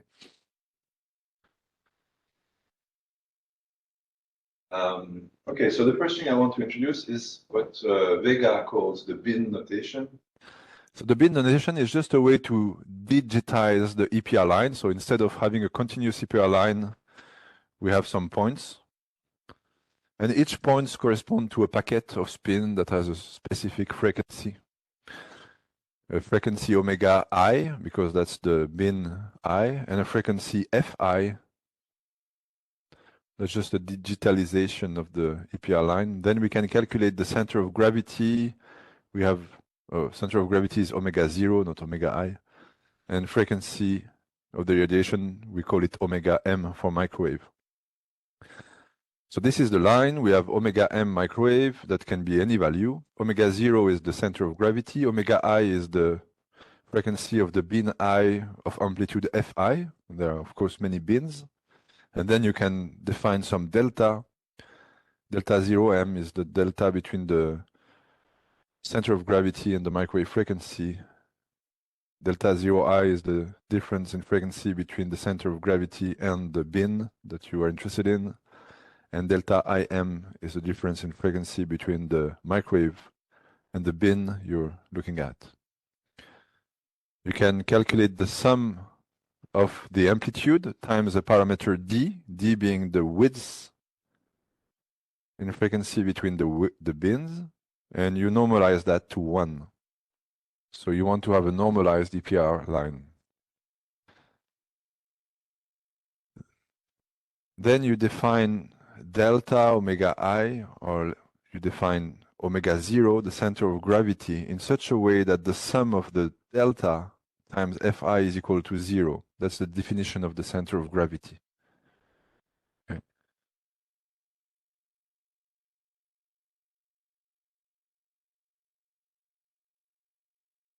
This just means that omega 0 is at the center of gravity of the line. Then you define your equilibrium polarization, tan hyperbolic of 1/2 of beta. Beta is h bar over kt times omega I. And already you see that each bin, I, has a different frequency, omega I, and therefore it has a different temperature. Different polarization, sorry. So you have same spin temperature, beta, beta L, but because they have different frequency, there is a small difference in polarization. For example, the spins that have high frequency have slightly higher polarization than the spins at low frequency. It's very small, this difference. It's like a 0 point something %. But there is a difference. So we define the equilibrium polarization of the EPR line as the average of the polarization of each bin. So we sum the polarization of each bin times the amplitude of the bin, which is the number of spin that is sitting on this bin, times d, which is the normalization factor. Of course, this is a bit tiré par les cheveux because, I mean, I'm playing with some fraction of %, but there is a little gradient of polarization across the line. So if you want to be really picky, you define the equilibrium polarization as the average.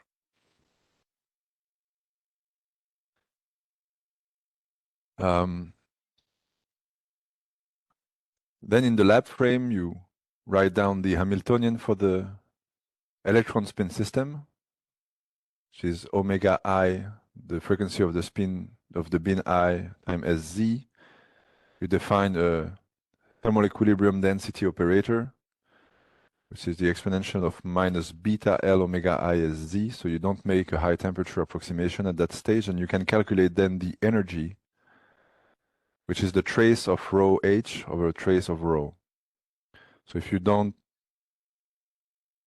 really know about this, just keep in mind that that's a way to just calculate the energy that is stored in this electron spin system, in the Zeeman system. And this is minus 1/2 h bar times omega I times the polarization.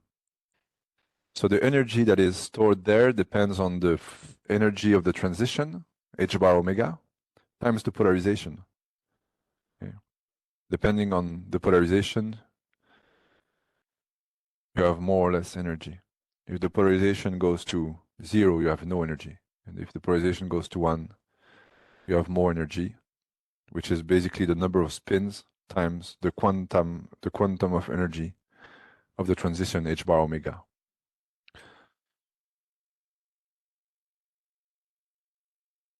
So now we write down one equation, which is just the implication of the Provotorov theory, the assumption that there is a temperature associated with the Zeeman system and with the broadening system. So this is just an assumption. We don't demonstrate that. We just write down that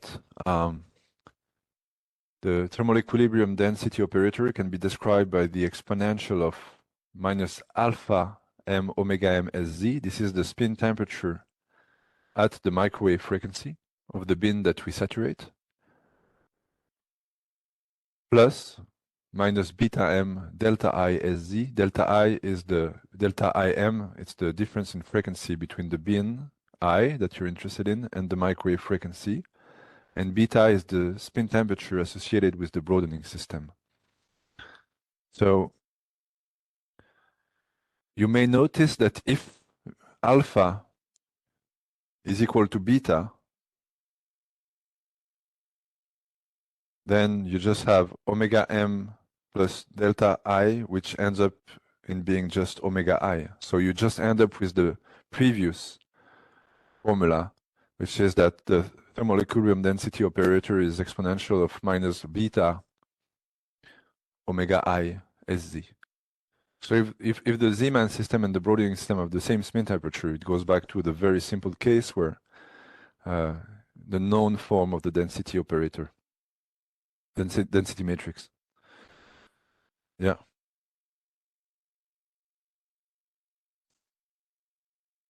Expression. The broadening system has only the operator sz. No.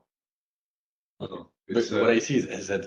Yeah, this is an approximation because we calculate the energy of the system. We take into account what is relevant in terms of energy.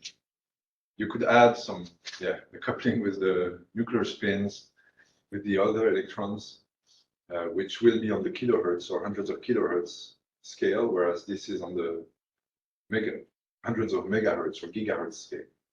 So we make the, we really simplify to the terms that are relevant in terms of energy. I mean, the couplings, dipolar coupling, are super important because they drive the transition and they help DNP to happen. But for now, we just say that we will reintroduce some of them later. But for now, we say, well, in terms of energy, they are small. So it means that this broadening is mainly the inhomogeneous one. Yes. Okay. Yeah, absolutely. Thank you for the remark.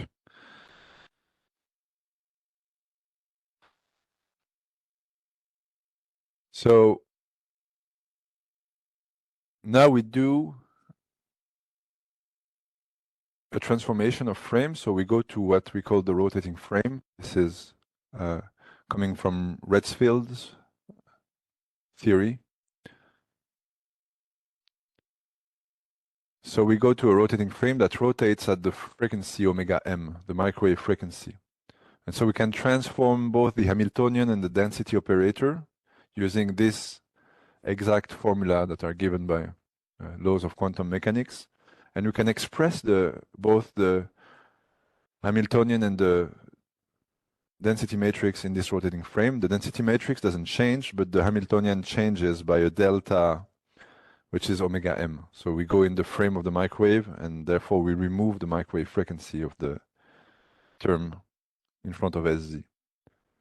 So it becomes even simpler. And then we're going to do something that is, in principle, very simple to do. We're going to calculate the energy of the spin system. We saw that we can associate an energy to the spin system that we can calculate with the trace of rho h over trace of rho. And we're going to do this calculation for the electron spin system, assuming that we have two spin temperature. So we're going to plug in the density matrix, the Hamiltonian, and we're going to calculate that. I'm not showing you the details, but you end up with this expression, which is very simple. It's h bar over 2 times delta. Delta is the difference in frequency between the bin and the microwaves, times a strange factor, which is, it looks like a polarization, tangent hyperbolic of half alpha m omega m plus beta m delta I. And you see, again, if you put alpha equal beta, you end up with the very basic polarization formula for a single spin temperature. But here you have a polarization formula that is described by two spin temperature of the bin I. calculate the total energy, which is the sum over all the bins of this energy.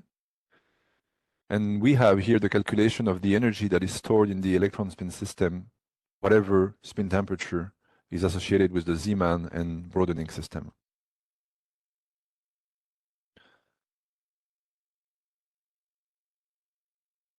And now what you do is you say that after a certain time, you should attain a stationary state. So you make a second assumption. You say after some time, the polarization and the energy will be stable. It can happen after a minute or an hour, but it will not oscillate, it will just be stable. We will reach an equilibrium. The only argument I can give you here is that we always observe an equilibrium. We switch on the microwave and after a few minutes or an hour, we see a steady state. And in this steady state, the energy of the system is constant. So you make here the assumption that the energy is constant, and so what Provotorov does in the high temperature approximation and Borghini does is that he writes down this equation that the derivative of the energy, considering a relaxation time T1e, is 0. Stationary is the DNP equilibrium, and EC is the thermal equilibrium.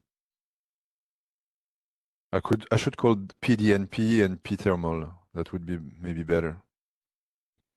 So you end up with an equation here, but the problem is that in this equation you have D, this is the width of the bin, you know it. Fi is the amplitude of the EPR spectrum, you can simulate it. Delta is the difference in frequency, you know it. But in P, there is 2 temperature. So you cannot solve this equation. You have 2 unknown, you have the Zeeman and the non-Zeeman temperatures.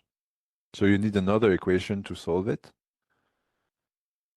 And that's done by solving the same kind of equation, but not in the rotating frame, but in a lab frame. So again, we calculate the energy in the lab frame. We get a very similar equation, but here we have omega I instead of delta. We add in the effect of the microwave radiation at omega m. So we drive some transition at the frequency m at a rate which is pi half times omega 1. This is the strength of your microwave field times Fm. This is the amplitude of the EPR line. And so the energy variation that is due to the microwaves is minus h bar w transition rate times omega m, the frequency of the microwave, times pm, the polarization. So if the polarization goes to 0, you can keep saturating, you will not change the energy of the system. Okay. And pm is the polarization of the bin at the frequency of the microwave with the temperature alpha m and the frequency omega m. And so you get a second equation. So at equilibrium, the derivative of the energy is 0. You can simplify a bit the notation by replacing these terms by S, so it's a saturation factor, equal to pi omega 1 square F T1 electron.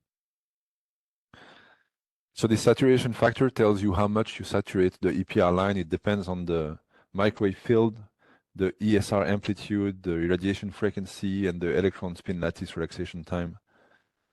So the longer the T1, the better you're going to saturate your EPR line.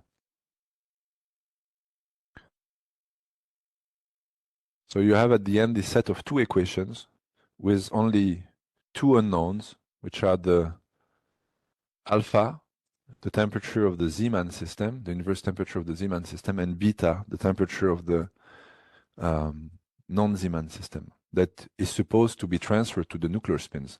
So if you solve this equation, you should end up with your nuclear spin temperature at equilibrium. Yes, question? Of the microwave irradiation came in because it affects some bins, Yeah. maybe several bins so that there's a width of the irradiation? Yeah. So we assume that the only bin that is affected is the one that is Okay. at the microwave frequency. And then we assume that the propagation through spectral diffusion affects all the bins, but with a spin temperature established by spectral diffusion. In the F, there are some hidden factors because the line is normalized and the widths of the bins are D. So somehow in the F, there is a sense of what's the width of the APR line. But that was not the question. The question was omega 1. Omega 1 is smaller than the bins. Then if omega 1 gets really strong, maybe this would have to be reviewed. But we know that our B1 is a few kilohertz, tens of kilohertz. It's not at all close to a megahertz. I won't say about it, but maybe when we talk about DNP and microwave, we can discuss this next week. What's the B1? Because we know that from the gating experiments. Okay, so so if I go back here, we know everything. We know the digitization step, the APR line shape. We can simulate it or measure it. The omega 1, we don't really know. We have to estimate it or measure it in some way. The T1 of the electron, we can also try to measure it. But you see, so that there are these two temperatures, alpha, beta, that we need, and there is this saturation factor that contains a lot of things that we don't know so much. Okay, so, but at the end, it's one factor. So we don't know S, and all the rest we know, and we should be able to solve the system to get alpha and beta. We can try to estimate the omega 1 with some formula or by measuring it. We know it's on the order of kilohertz. We can measure the T1. We know it's a fraction of second or a second. FM, we know it because it's the shape of the line. And so we can start to do some simulations out of that.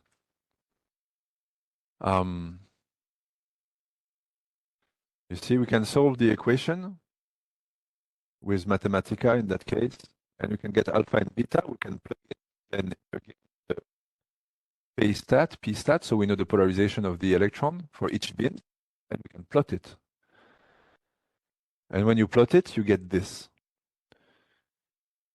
If you put a B1 of 10 kilohertz with a T1 of 1 second, so it's a bit arbitrary, but it's a small saturation factor, you see that the EPR line intensity is light gray, but you see that there is an asymmetry. And the more you increase the field, the more you saturate, and the more the asymmetry rise, to the extent that you end up with a negative and a positive lobe.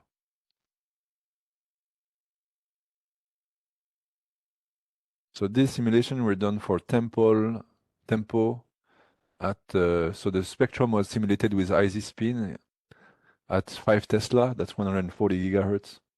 And then the simulation are done with Mathematica. I can send you the code if you're interested.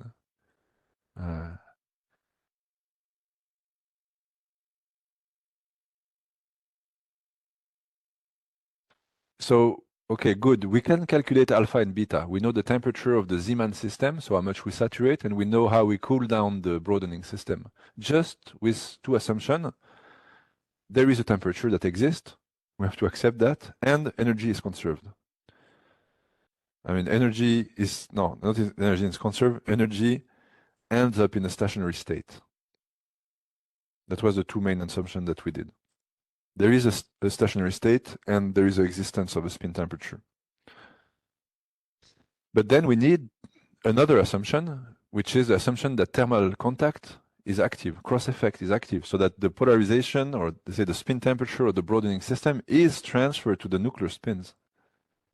Okay, and we're going to do this assumption. So we're going to say beta that we find here, the electron non-Zeeman or broadening system temperature, gets transferred to the nuclear spins. So then for each nuclear spin, we can say the polarization is equal to tangent hyperbolic of 1/2 beta omega n. N is the nuclear frequency. This is for spin 1/2, of course. So this means that whatever temperature you have the electron, it gets transferred to the nuclear spins, and there's no price to pay, you know. But in reality, when you do that, every time you transfer polarization to the nuclear spin, you kill the polarization of this particular spin pair on the electron side. So polarizing the nuclear spin, it has a price. It has a kind of load, a heat load on the electron spin system.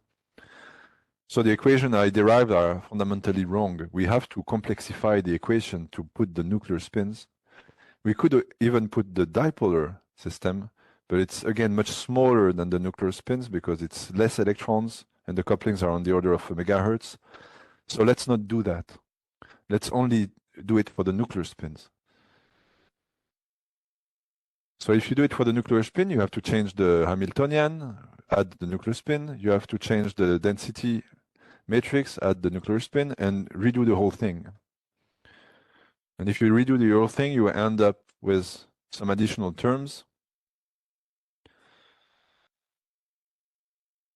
that can be reorganized in such a way that you have all the same as before, plus this term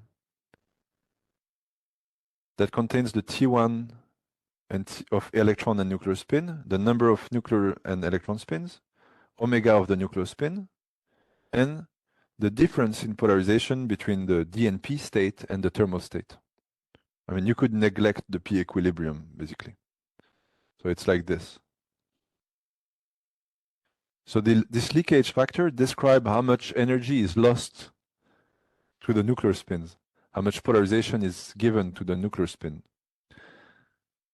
The more nuclear spins you have, the more heavy is the term.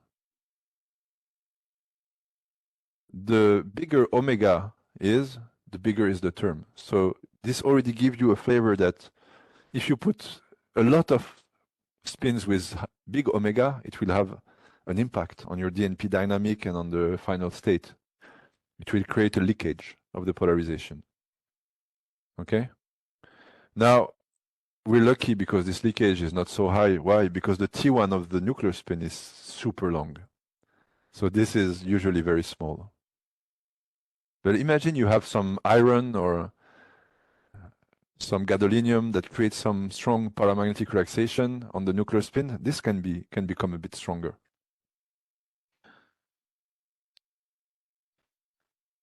So at the end, we have these equations that we can simplify by defining the saturation factor and the leakage factor. Leakage factor, I defined it before here. It's the ratio of T1 and of number of spins. So you get a rather simple equation that you can again solve that takes into account the load of the nuclear spins, the presence of the nuclear spins. And you can solve that in Mathematica in 1 millisecond, and you get your EPR line chip, your DNP spectrum, sorry.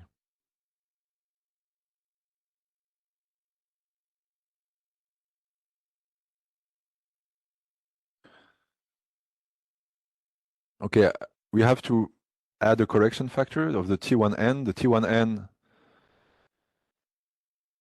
has a dependence on the electron spin polarization again, because if all the electrons are polarized, there's no electron flip-flop, so there's no nuclear spin relaxation induced by the electrons. But this is a kind of a detail, but just know that there is a correction factor. It's 1 minus p of the electron square if the relaxation is driven by flip-flops of the electrons. But if the relaxation is driven by the polarization of a narrow line radical, such as gadolinium, then it's mainly the T1.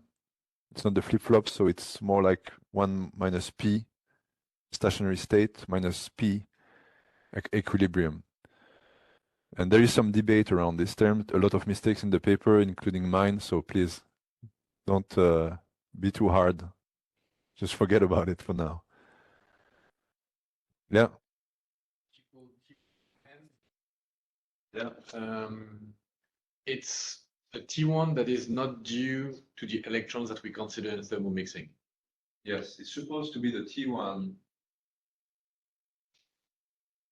and not the cross effect. So like the T1, any other T1 that does not involve the thermal contact. So it's something really blurry that doesn't exist. But then why do you have the index I? You know, the index I refers to the electrons in your EPI line shape. Yes, because you can have a T1 event on your electron that induce, I mean, in this case, it says that you have thermal contact, plus you have some T1 event, not flip-flop, you have some electrons that make some T1 event that induce relaxation on the nuclear spins.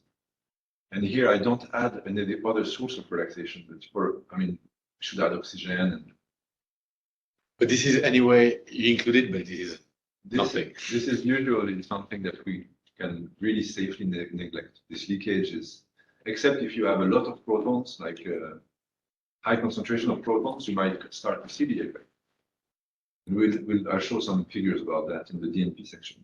We have some evidence that there is a leakage effect for high proton spin concentration in some cases, and that's the only cases where we can see it.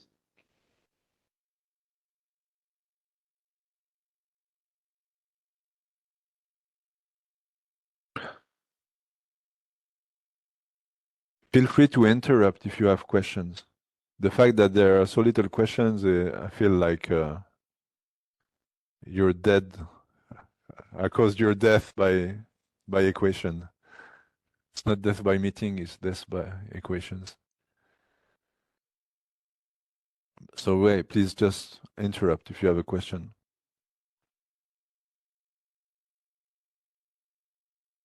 Okay, so if you look at the equation, you can make an analogy with the thermodynamical picture, with the reservoir. So here you have the Zeeman reservoir, the broadening reservoir that constitutes the electron reservoir, the nuclear spin reservoir, the microwaves, and so all the energy that flows are described by these terms for the microwave, for the nuclear spins, and for the electron spin system.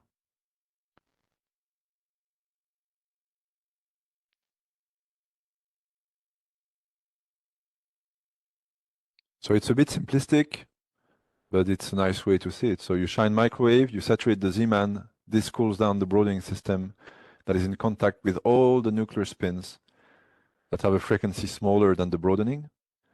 And while you do that, you have T1e and T1n that are there. So you have to fight against T1e for the saturation, and you have to fight against T1n for the transfer of polarization through thermal contact.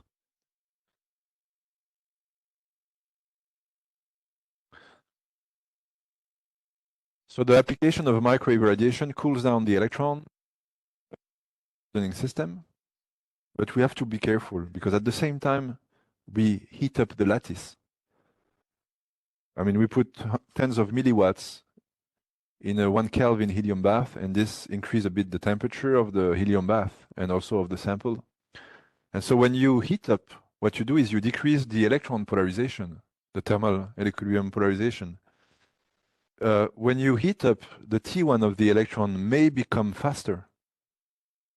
So it's more difficult to saturate. Saturation gets less efficient. And the nuclear spins start to relax a bit more, so you increase the nuclear leakage. So every time you heat up a bit, this will have a detrimental effect on the DNP. So the game is to try to saturate without heating up. But we, for sure, are heating up the sample a bit.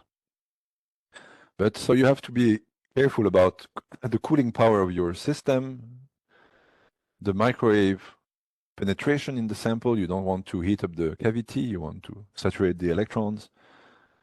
And for all of these reasons, we don't know exactly what has what effect, but we never managed to get the theoretical maximum polarization that is predicted by the equations. We're always below.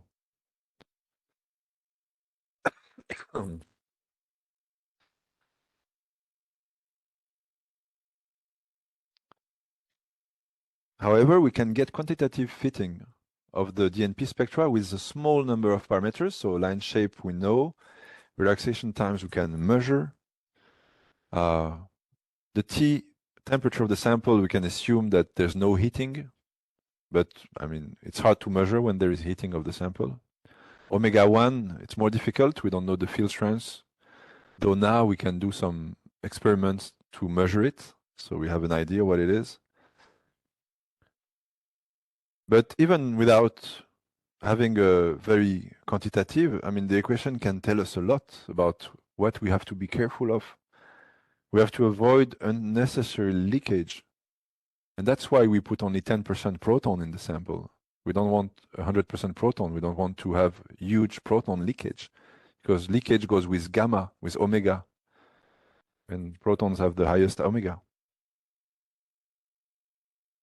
You need a good thermal contact between the sample and the cryofluid. So you need a good cooling of the sample. You need to improve the irradiation frequency. I mean, looking at this, you know you have to play on this parameter and try to make it big. This one, make it small. I mean, yeah, to make this small by having a good saturation.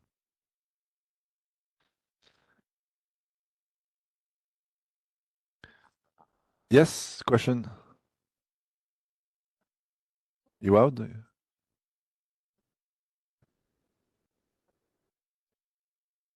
The microwave, a bit like in EPR, when you have the microwave that can be absorbed by water, can you have these effects and can you quantify them? Yes. Yes, so what Chloé is asking is that do you have a, let's say, a non-resonant absorption of the microwave that directly goes into heat in the sample? And the answer is yes. We know that even the frozen solution, epsilon of, now it's like 2 or 3 for water glycerol. So there is some microwave absorption. It can be simulated. We don't do that, but there are some papers where they've done that for MAS, DNP. One paper by Hensley with Brooker, is on the Armin Puria from Brooker, where they do the full simulation with the finite element method of microwave absorption in the frozen water glycerol. Yeah, it's quite massive actually. So there is a lot of the microwave that does not translate into saturation, but just into heat. Yeah, and even the saturation, I mean, at the end, where does everything go? It goes into heat. Through T1 of the electron, every energy you put into your electron spin system may end up to heating. So, and so in that case, do you just accept your fate and know that you won't have as much saturation as you could have because of this absorptive phenomenon, or can you counteract on it by like applying more power, but then you risk having more heating in your system? Exactly. Yeah. If you put more power, you hit a point where you have a plateau, and then you have a decrease in polarization. I mean, you need enough power to see the decrease. We don't see it here. We used to see it at 3 Tesla because we had higher power microwave source. So beyond 100 milliwatt, we would see the polarization that goes down because of heating. So, but what you can do is shape your sample in a way that has a better cooling. And that's definitely something we should try. During the course, I'm thinking again, oh, right, shit. What I want to show you is that with the equations that I derived, you can derive the Provotorov equation and the Borghini equation. So I will give you 2 special cases. The Provotorov model says that we are in the high temperature approximation, so the KT is much smaller than omega, h bar omega. And that means that you can simplify your thermal equilibrium or even polarized density matrix. Yeah. So the high temperature approximation is the opposite. KT, your thermal energy, is much bigger than your spin energy, h bar omega. So please correct that on your notes. It's wrong. And then you can simplify by doing the first order simplification of the density matrix.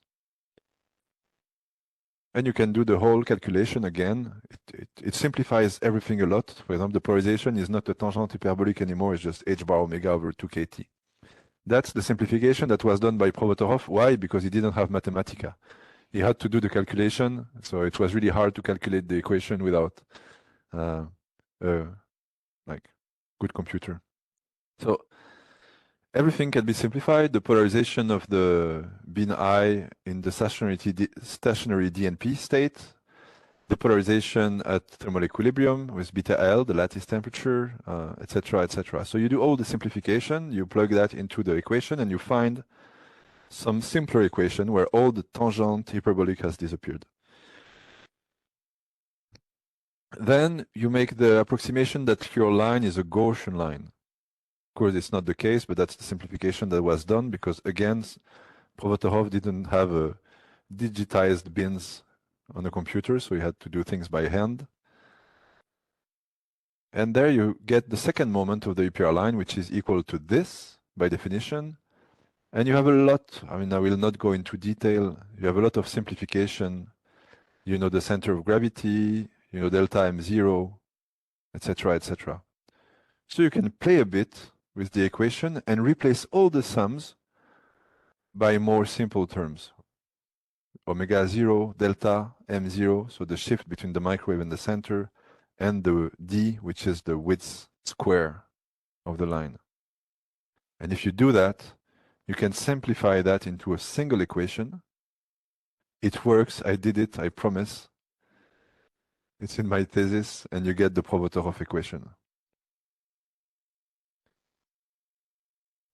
where you have saturation, lattice temperature, and Zeeman, non-Zeeman temperature, etc., etc. And I must add one thing. What in this case, we're in the case of strong saturation. So we have put alpha to 0. The inverse spin temperature of the Zeeman spin system is 0. So we have saturated the electron spin Zeeman system. Okay, so this is high temperature approximation, but also strong saturation limit.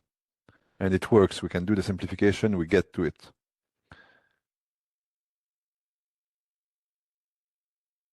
So what can we learn from the Provotorov equation? It's much simpler than the one that I derived.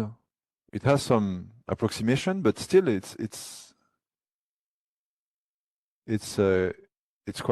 quite useful. So if there's no microwave applied, oh, I said something wrong. There's no strong saturation approximation. This is for arbitrary saturation. Okay. Sorry, I come back one step. Provotorov makes only one assumption, which is the high temperature approximation.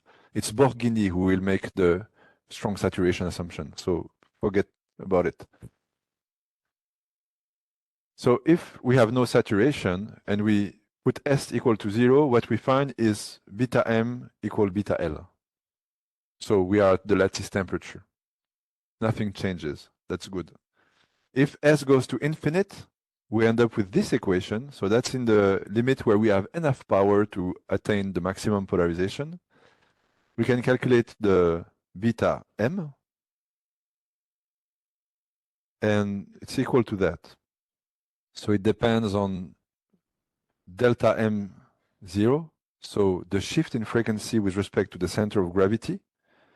We see that if we go on one side, it's going to be positive. If we go on the other side, it's going to be negative. And then there is a term below, and that contains the delta, but also the width, d, and the leakage factor. If the leakage is very small, it simplifies to this. Very simple. And we see that the maximum is obtained for delta M0, so the microwave frequency, at plus or minus square root of the width of the line. So if we have a Gaussian line, we should get two maxima, positive and negative lobe, at plus or minus the square root of the width. And we see that the beta scales with 1 over square root of d.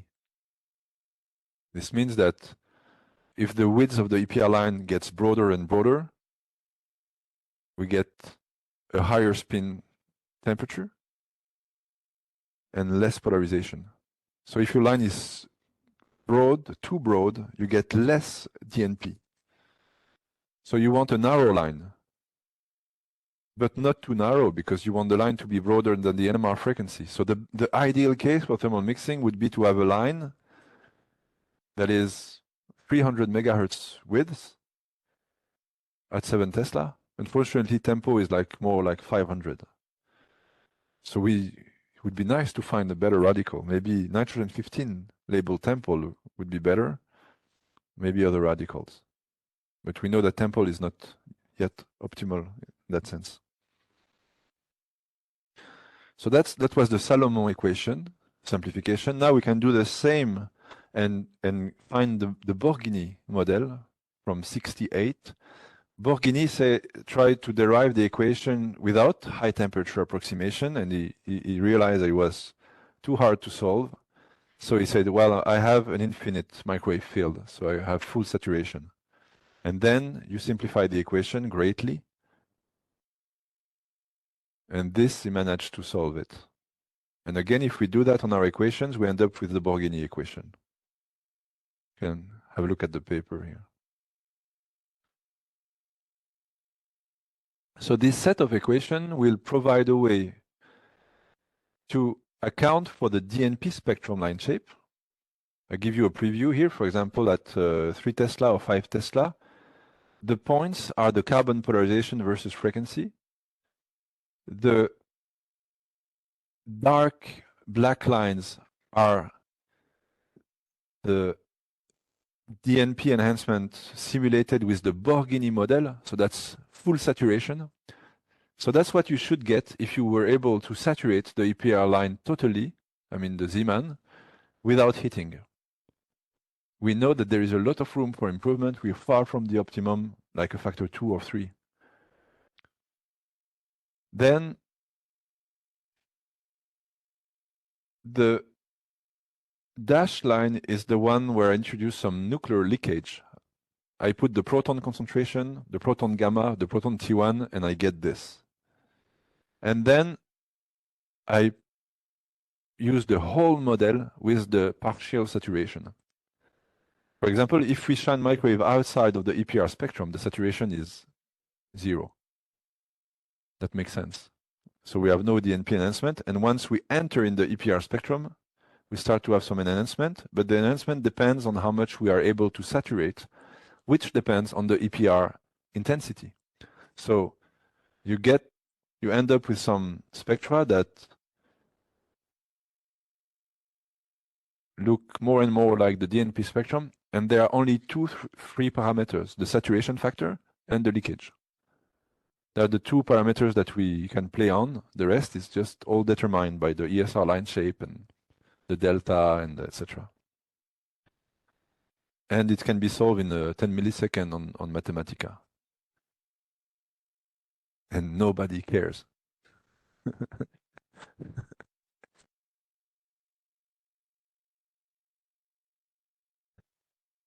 So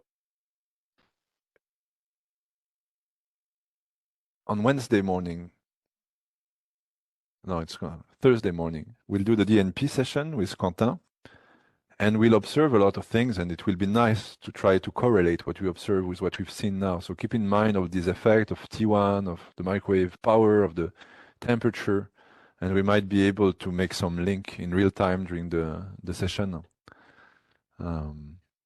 And in the morning, I will show you more simulations, and I will show you how the parameters affect the DNP enhancement, both with the simulation and both with some results that I picked up from some papers and old data.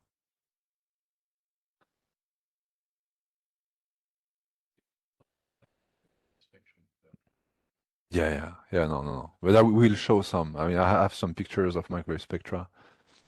It would take too long. We could launch it in the night. Yeah. No, but yeah. I think if you have ideas or things you'd like to try during the DNP session, if it's possible within the time frame we have, then it would be really nice to do things that you propose.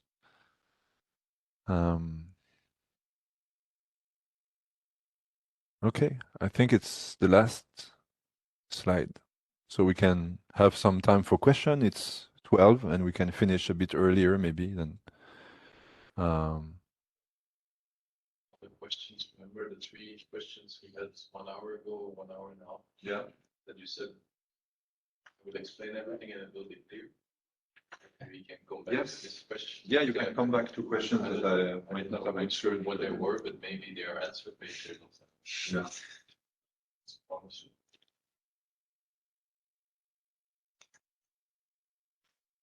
Question. I have a question. Yeah. The Provorov model applied to DNP, it's in high temperature approximation Yes. and Gaussian approximation. I suppose Gaussian works well for tritil to some extent. Yeah. And the high temperature does not apply in what we do in dissolution DNP, but do you know if there are cases? Because when you're in high temperature approximation, I suppose that it's rare that you have a T1 of the electron that is long enough to be in the thermal mixing conditions. What? If you're in high temperature approximation, Yeah. maybe I suppose it is rare that you have these conditions that respect the thermal mixing. Yeah. But did it happen in the 60s, 70s that they really found, with all these approximations, cases where it really works well and that the experiments were in agreement with the theory? What do you put it? I don't think so. I mean, in the Borghini papers, they managed to find some fits, but I mean, you always you add a lot of leakage. I mean, you always manage because there are always parameters you don't know in the leakage factor, so you always manage to get something that fits. And there is the heating problem. We don't know what's the sample temperature. When you do the calculation, and I did it once, but I don't want to show it because it's most probably wrong. If you do a simulation of heat transfer between your sample as a bead and the helium bath, there are formulas to do that. And you have to take into account what they call the Kapitza resistance, which is a kind of bottleneck for the flow of heat through the sample interface. And when I did the calculation, I found out that the sample was like at 1.8 Kelvin instead of 1.2. So it seems like, according to the basic formulas that you find in books and the basic Kapitza resistance of water or glycerol, at that temperature, you find like there's substantial heating of the sample.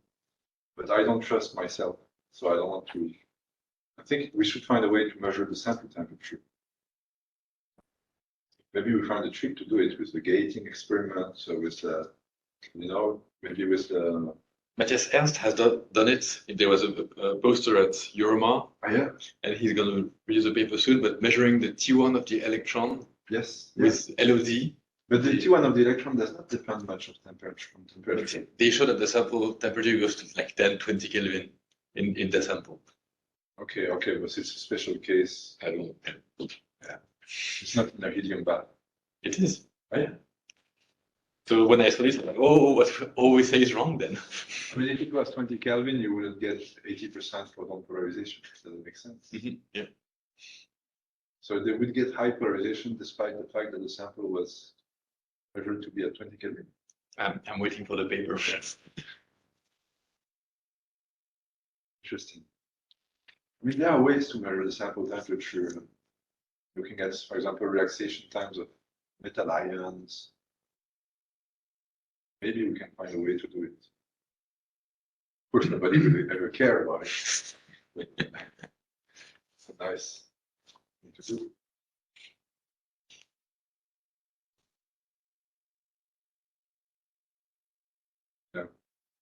Yeah, maybe I will show some of the simulations assuming some heatings, but you have to be careful with the numbers. Okay. Do you have any question online? But you are mentioned about the width of the MPR line, the D, that is affecting the efficiency. What happens? Just imaginary if you have like an infinitely wide PR perspective, would it affect the spin temperature part, or does it mainly affect just the fact that you are so that the thermal contact part? Yeah. So if you have an infinitely large line, first the fast spectral diffusion limit breaks down. But if you still assume that the spin diffusion is fast, then you look at the equation and it says that your polarization goes down to 0. Because it goes with 1 over the square root of d. So if d goes to infinity, your polarization just goes down and down and down and down. What is the core reason behind it? Except for maybe the intuition. How can I explain that? Weaker gradients? Well, you create the gradient over a bigger width. So the gradient of polarization per megahertz gets very small. Which is inside the thermal contact region. But the thermal contact will be all along the VPR line. But what matters is the difference of polarization between of the electron spins that are at the omega n difference. Which is super low.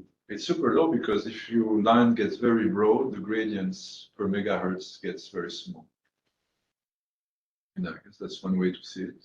So the broad line is the same as the small line. It's not the same because infinitely small line, you get out of the thermal contact limit. You don't have thermal contact anymore. It's like trityl with protons. It doesn't work because the line gets narrower than the NMR frequency. Yep.